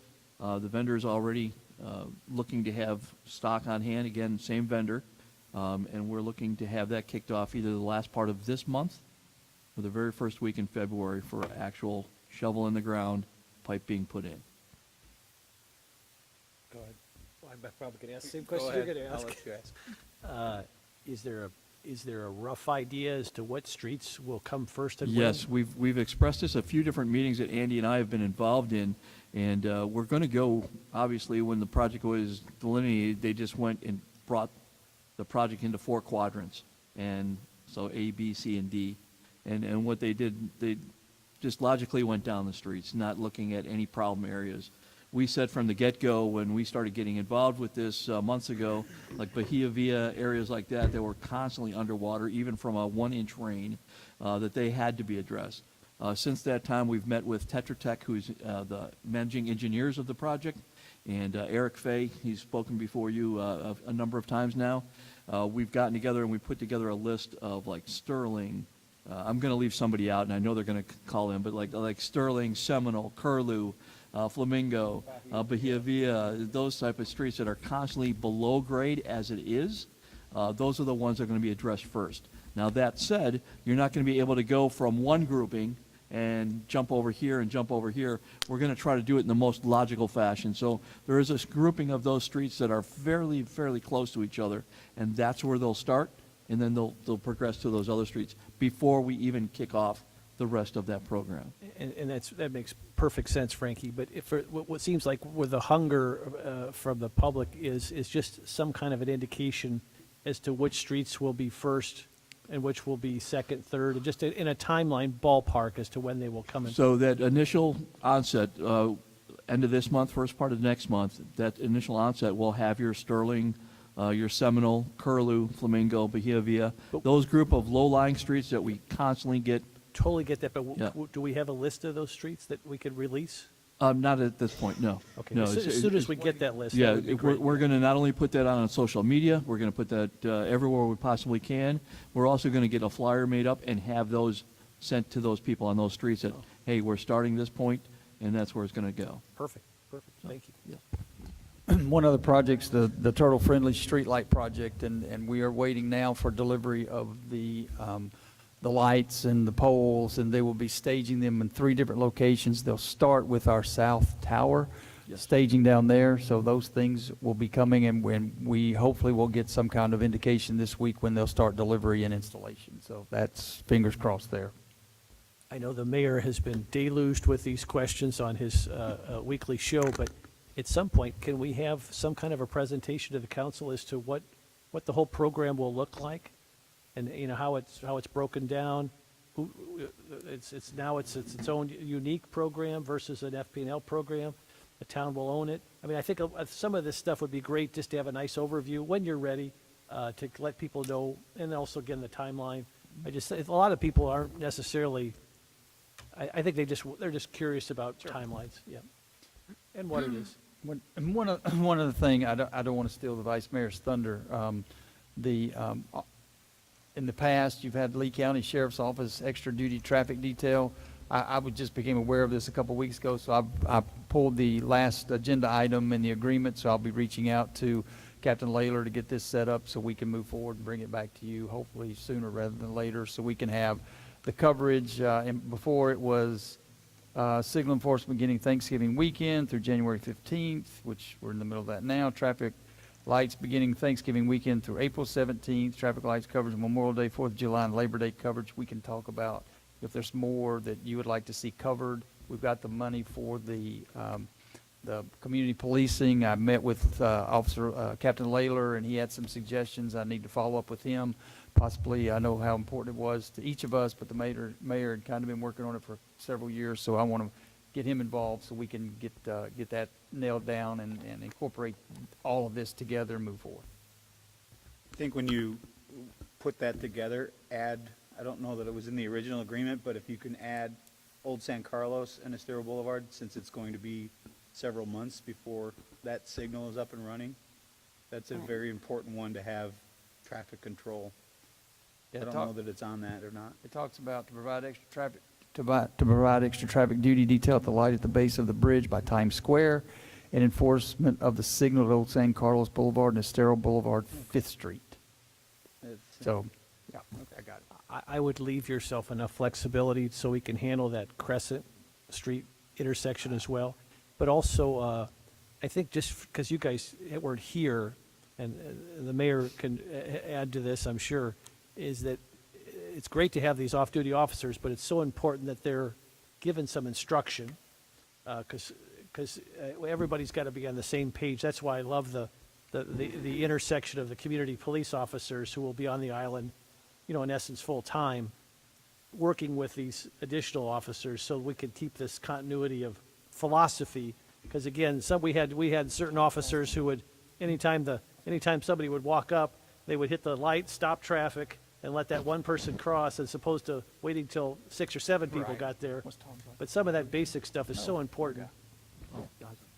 Yeah, we've also, I've kind of empowered Tom Yazzo. He's our manager in what you formerly called base, to work with Lee County Sheriff's Office. You know, he has that mindset of former police officer, and he's got a good communication. He did that with the fireworks and was part of the project, and he gave me a before and after report and things. I mean, it was really concise and very detailed. So we'll be incorporating him as a communication tool. Moving forward, if I could just add to the town manager, there's a certification that our staff can go through to get certified as a traffic person. And so we've already started the groundwork on that, looking at what we need to do and people that would want to do that for us. Frankie, I don't want to belabor this, but I love the idea of involving the base people, particularly during critical times, to supplement. I mean, it's all hands on deck when the traffic's bad, because that affects everybody's quality of life. So I think that's a great idea. No. Well, all right. Well, do you have any, because what I'm going to ask is going to take both of you. So Okay. We'll go to the town attorney items and then. Follow up with that. Okay, I will anticipate what you're going to ask me. Okay. Okay? Anticipate away. Okay. I think the question was raised earlier today as to whether the town has the appropriate ordinances in place in order to give us the ability to properly force people, essentially to tear down structures that need to be torn down, keep lawns mowed, keep everything in good condition. And yes, we absolutely do have that.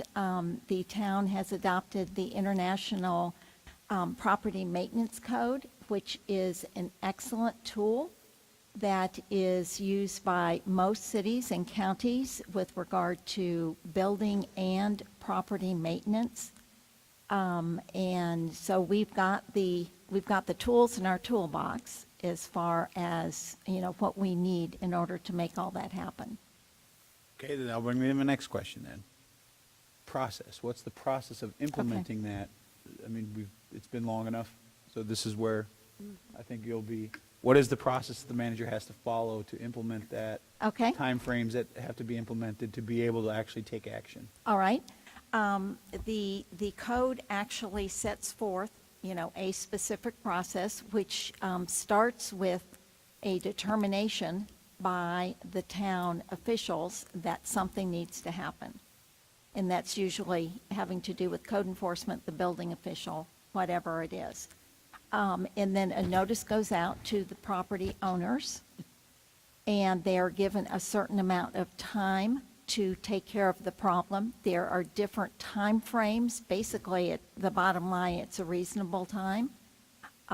If, for instance, it would be a shorter period of time to mow the grass versus tear a building down, because it's pretty easy to mow the grass. It's not quite so easy to tear a building down. So they would get the notice. They would be given a certain amount of time in order to accomplish it. If they don't accomplish it, code enforcement would go out there, check to see if it's happened. If it hasn't happened, then they would be given another notice to tell them that, in fact, we are taking the building down, or we're going to mow the grass and put a lien on it. So they will be notified, and then we will have contractors that it typically would not be town employees, but we would contract it out. And the money that it costs the town in order to accomplish the work gets put on as a lien against that property. And then after a certain amount of time, you can authorize me to foreclose the liens if you want to. Okay. I know I have more questions. I just had it slip my mind. So we've already sent out one round of first letters that you drafted, correct? Was it you or Nancy? Someone sent the letters out? Correct, we did that October. And I assume we have received responses from some, but maybe not all, as to where they're at? Correct. We've updated that list? Correct. So do we have to go around and redo that list? Or is there a plan to go around and redo the list, or look at properties that maybe weren't on the list the first time but are on the list now? I think to be concise and put forth our best effort, we need to just have staff go back and look at the addresses, double check to make sure that nobody's, they've done it or haven't done it, just in case somebody did something we didn't know about it. But we can check our demo permits, but that doesn't always mean somebody, applied for a permit. But we can, we put those together. The one thing is the FEMA-related homes, and that's something that's, kind of in a different wheelhouse, and we'll talk to Becky and see what our legal options are there for addressing those properties. Because it's like when we started talking about Town Hall, they kept saying, yeah, take it down. Well, no, wait, we need it. We need a photo evidence, and we need real evidence. A photo's not good enough, so we just have to work through that. So back to you. Say I have a property and I just put fencing around it, but the building needs to come down. It's still unsafe, even though, does that fall within legal ramifications of doing enough? Just No. securing the property? No, just securing the property is not enough. They will need to tear it down. I mean, it's been a year since the hurricane, more than a year. So, obviously for public safety purposes, the properties needed to be fenced to keep people out of them. But at this point, they need to come down if they're going to come down. If they're not going to come down, then they need to be fixed. Well, and we're talking about specifically structures, but say, we'll just use the Times Square property as an example. There's no structure there, but it's definitely not safe, but there's a fence around it. Is that something that could be within what we're talking about here, that if Sure. you've got this much Yes. time to remove it like all your neighbors have and make it safe, that you don't need a fence? But didn't we put the fence up? Don't they have to pay for that fence I or don't pay us know. back? I don't think we did the fence, did we? We didn't do that, they did that one. They did that, okay. Yes, basically, under the International Property Maintenance Code, you've got to bring everything back to code. It's got to be, a sound structure. It has to have the appropriate landscaping, and you've got to keep it mowed, that sort of thing. So, back to you. Oh, go ahead, If- Frankie. If I may interject something, the abatement process is going to be the same regardless of if we're doing a structure or we're doing a lawn. It's just the time frame involved. When we go to abate a property and put a lien or a service, a contractor service on that property to take down that structure, it's just a longer time frame and the steps that we need to go to. They still would apply to a foundation that's left standing, areas like that. Whereas the lawn, to go ahead and abate somebody to, or put a lien against a property just to go maintain trees and grass, is a very simple, less complex problem. Well, my hope is that we don't have to get to that point, but I think this is my personal opinion, and I'll let the other council members weigh in. We've come to that point, in my opinion, that we've given people plenty of time. Those that have chosen to take care of their properties have done so. Those who have chosen not to, for whatever reason, it gets into that similar situation we had earlier, property rights for two separate people. I think we've been more than fair as a council in a town in allowing people to do what they want to do, but there are people that are just going to do nothing, and I don't think we can wait any longer. So I guess my question, if it's okay with my fellow councilors, I would like to give you direction to, or we would like to give you direction to start that letter, get it out, give us, first, what would be your time frame? 30, 60, 90 days? What is it that you said a reasonable amount of time? What would that be? It needs to be reasonable. I don't know the availability of companies to come and remove structures. I have no idea. I think immediately after the hurricane, it was difficult to get them. And I don't know if that's gotten better. So I know we had talked about an RFP going out Right. for a contractor to be able to do this kind of work. And we What need- is the time frame from, what is the least amount of time we can have an RFP out to get a contractor in place to do the work? Well, as soon as we can put the RFP together, which, a week to put it together. Shouldn't take that, no more than that Yeah, at the and most. then give the contractors, you can give them usually 2 to 3 2 to weeks is 3. the least you could do.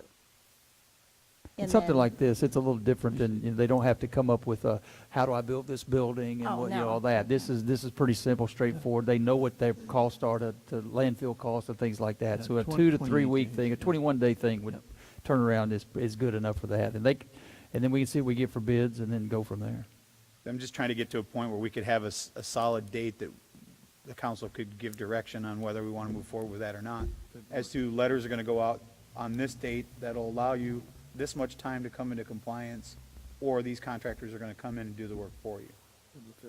We can get letters out in the next couple weeks, I'm just giving 2 weeks just so it gives us enough time to go by all the properties and that type of thing, and then give to the end of February, which will coincide with selecting, possibly getting it, had to bring it to the council, so I don't know how quickly we could get one back. Maybe by the second meeting in February, we could shoot for that to have it before you to approve it. So can we send out letters of intent, you've got till this time, running concurrent with trying to secure the RFP for a contractor? Do we have to wait Sure. till we have the contractor and then send out the letter? No, we don't. Because we don't have to tell them exactly how much it's going to cost for starters. Or who's coming to take it down. Right, right. And we're It's just talking, gonna do it. we're talking commercial and residential, Yeah. right? Correct. Yes. Yes. The reason seeing what you see now with as many people that are here. Oh. I was telling Andy the other day, going by a building, I won't say what building it was, but there's no fence up, there's no nothing, and there were 3 kids climbing over the glass Yeah. while their parents were standing there watching them so they could get a picture of the kids inside the torn up building. And it's just a matter of time before someone gets seriously hurt. So I'll ask my fellow counselors, are you, we'll start with you, Counselor King. Based on what you've heard, are you okay with giving direction to the town manager to move forward with drafting a letter of the town's intent to move forward with cleaning up a property? Say, send it out on the 1st? That sounds fair enough, That gives yeah. you enough time to Gives us put plenty of together time. First, and then what time? No later frame? than the 1st, and then that we give, probably a 4-week notice. Well, they need No, I to mean, how many receive days it. for them to come into compliance? Most definitely. What's that? I think Most the last letter definitely. was, we needed a response within like 30 days of the date of the letter, which went out, and so we would just have to work through that, probably something similar within, 28 days of the date of the letter, or by a date certain, and just say February, if we send them out February 1st, February 28th, February 14th, we could figure that date out, whatever. So could we say your letters are going to go out on, what is February 1st? I don't even know what the date is. Anybody got a- Today's only the 8th. That'd be a Thursday, February 1st. And then they would have till March 1st to come into compliance. That would give us time to secure a contractor to be able to do the work. Is everyone okay with that? I mean, if there can be moved up on a time schedule, I mean, that would be the furthest out.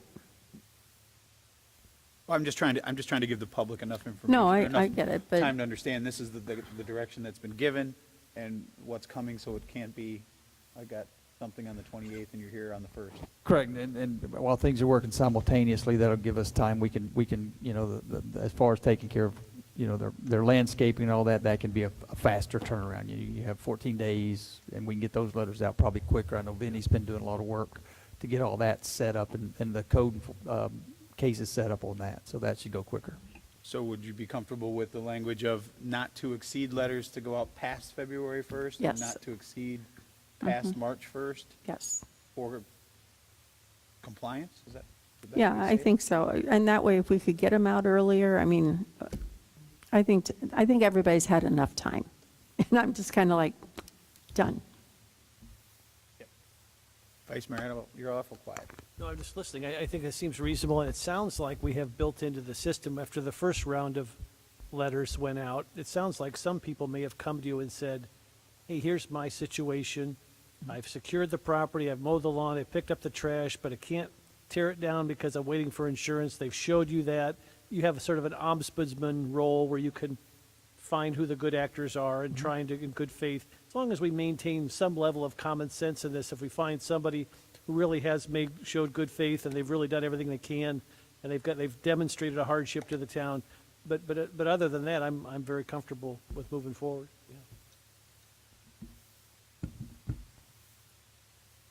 We don't need to vote on that, do we? Or does just, No, you've just given everybody direction. okay. Did everybody keep that straight out there? No? You didn't keep it straight? Okay. Do you have anything else? No, thank you. Okay. Councilmember items and report. Councilor King. Just mahalo to my colleagues for accommodating me on this, and I appreciate it. What time is it over there? It is now 8:03 in the morning. So what, you were on at 3 a.m. or 2 a.m.? 3? Well, I got up at 2:30 this morning and then got on at 4. 4, okay. And you get to do this all over again on the 18th. Councilor Woodson? Yeah, I just have a couple of things. Okay, so we were talking about Resilient Lee. And I am back up to Bill on that. I have no problem in continuing that, but I just don't even know when the next meetings are or anything like that, so I'll get with Jason. Yep, get with Jason. He'll Okay. follow up with you. Okay, if, If for some reason, I mean, I will do my darndest to make it work, but if for some reason I can't, is there a backup then for backup? Either one of us. Look, If you run into a problem, let me know. Yeah. okay, I mean, I will do everything I can to do that, so. So I am also the liaison to the council for Let's Go FMB. And we've had a lot of discussion. We've had meetings with Lee County on the pier. Lee County has now gone out to RFP about the first process of looking at the current pier, what it would take to rebuild. Evidently, they have to get that information first in order for the FEMA reimbursements and that type of thing.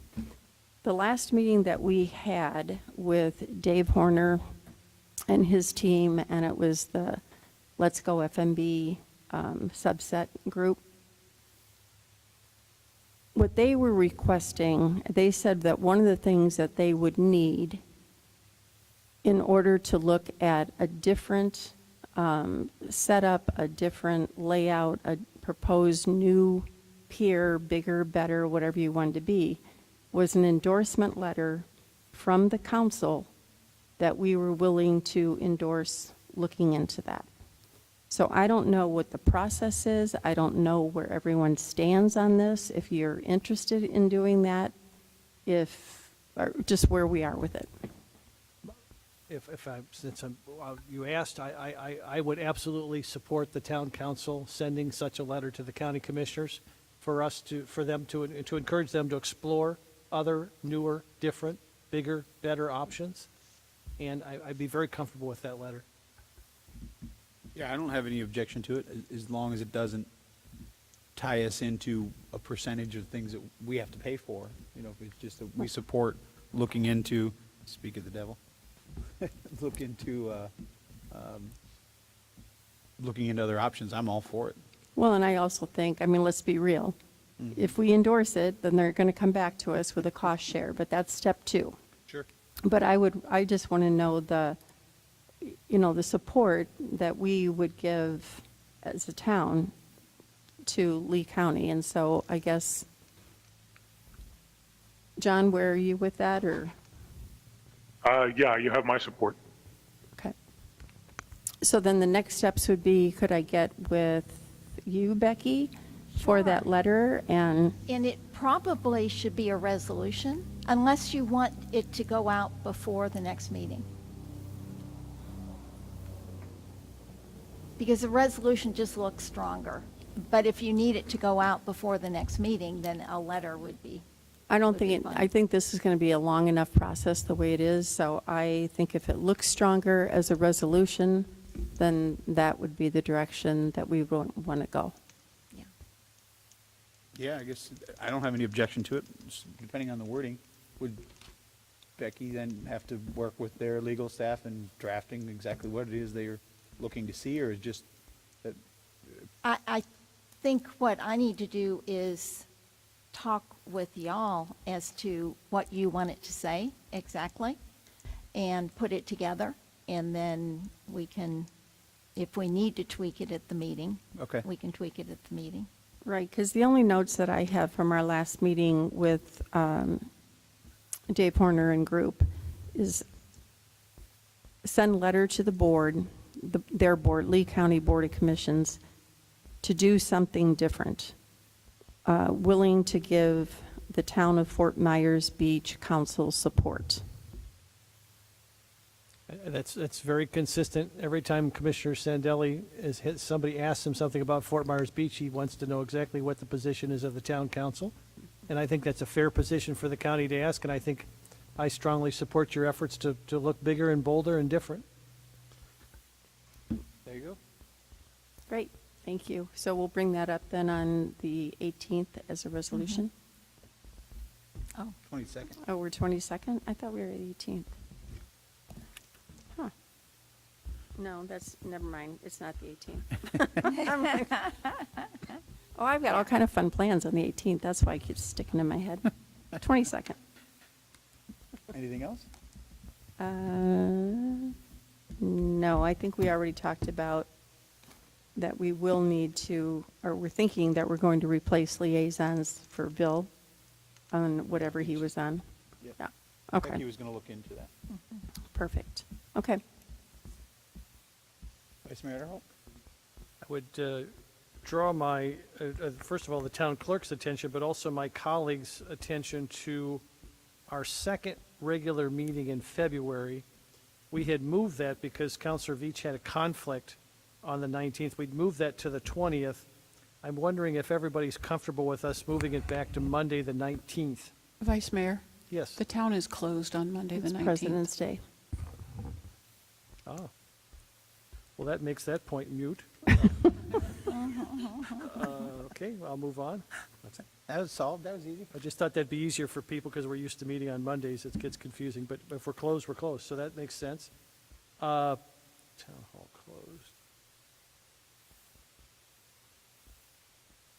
Who, Mr. Town Manager, is responsible from the town for the street sign program? Is that, who's wearing that hat?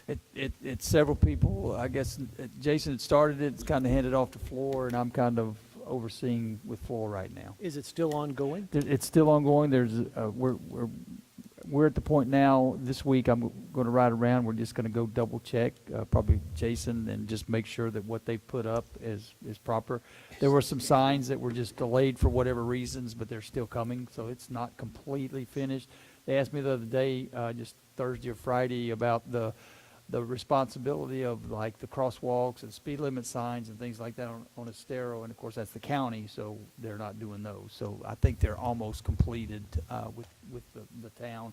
But if you see anything where in your travels, let us know. If for some reason, if we don't go to the same places, but there's going to be a town-wide drive around probably with Floor in the next couple of days just to make sure we've got all everything up. Just by way of reference, I had a couple constituents reach out to me to let me know that the Bay Beach Road sign is nailed to a tree. Yep, okay, so you've heard. That's the old sign, yeah. All right, beautiful.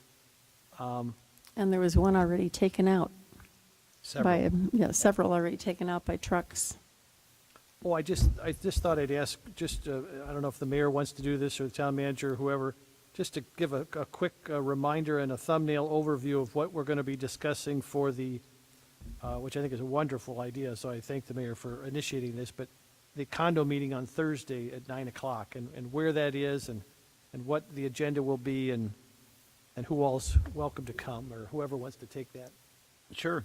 So the intent was to hear from someone from the board, whether it be the president, whether it be whomever, to give us, I think it's going to be about 2 hours because we have the joint meeting.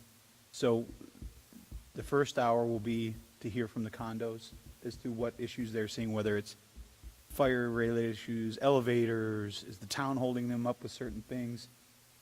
Get that information. Have we reached out to Chief Worth? Will someone from the fire district be there? So Chief Worth or someone will be there from the fire district, as well as our building official will be there to hear what they have to say for the first hour and then spend the second hour explaining maybe some of those questions that came up and try to get as many answers as we can within that time frame. But also if they can't, then both the fire district as well as our building official will then have hopefully as many issues, if not all the issues that are out there, that they can follow back up with the associations to let them know where we're at or where the fire district is at. Because there's a lot of things going around about, some hold up that the town is doing, but it's actually the fire district is holding up or vice versa, or it's something I know a lot of the big one now is the appraisals, why the need for the second appraisals. So I think it's important to hear from the condo associations. I hope it's not, my permit didn't get held up or their permit is this. As a building whole, I think it's important to hear from them what their biggest issues are. Are they running out of money? Are they waiting for insurance? We certainly know all of them would like us, or I would think all of them would want us to keep fighting for the moratorium on having a fully funded reserve by the end of the year. So we're certainly going to fight for that when we go up to Tallahassee at the end of the month. And we're not alone. Everybody else is going to be doing so. Hopefully we can bring that across the finish line. I know Jackie with the chamber is working hard on it as well. So I don't know if that answered your question completely, but essentially just get some input from them, if there's things that we can do to help speed up the process, that is within our power, policy-wise, to make some changes to help. That's part of the issues, or part of the discussion as well. I think that's excellent. And just to remind everybody, that's going to be here at the Bay Oaks facility at 9 o'clock this Thursday on the 11th. And again, any board president, board member, or designee of the board would certainly be welcome to attend. And I would just add to the mayor's thoughts, not only problems that they're having, but if there's some board members that have had a great experience or a best practice, we'd love to hear from them as Sure. well. And I think your colleagues would love to hear from them as well. I took the liberty of inviting a representative from Florida Power and Light, as well as Jimmy Petronis's office, in case they've got an insurance question, because that seems to be a lot of issues for condos. I'm hoping both of those will have at least a representative there to answer questions. But I just think it's a great thing, and that's this Thursday at 9 o'clock. And then I think at 11 o'clock, also at Bay Oaks, we're having a joint meeting with the LPA to discuss Development agreements. And I think that's the only thing on the agenda for that. Is that right? Parking, I think, as well. Parking and development agreements. Okay. That's more just of an FYI for folks who are still listening, to help us get the word out. Anything else? That's all I've got. Thank you. I've got just a couple of things. There's some conflicts with our Thursday M&P meetings with the TDC meetings. There's 3 in particular. If it's possible, we could get switched. We are a voting member this year, so it's important to try to be at those meetings. There's a meeting this Thursday, which obviously I won't be able to be at because we have the 2 meetings here, but it's important that we have our voice heard there. One meeting is a Thursday, May 9th. The other one would be Thursday, August 8th, and Thursday, October 10th. If everyone is okay with moving those to the Wednesday before, the day before, so that it's not in conflict with the TDC meetings. Is that what you were looking for? Yes. So it would be, the meeting on Thursday would be, the MMP meeting would be Wednesday, May 8th. It would be Wednesday, August 7th, and Wednesday, October 9th. I'm sorry, Mayor, the last one was October 9th? It'd be October 9th, yes.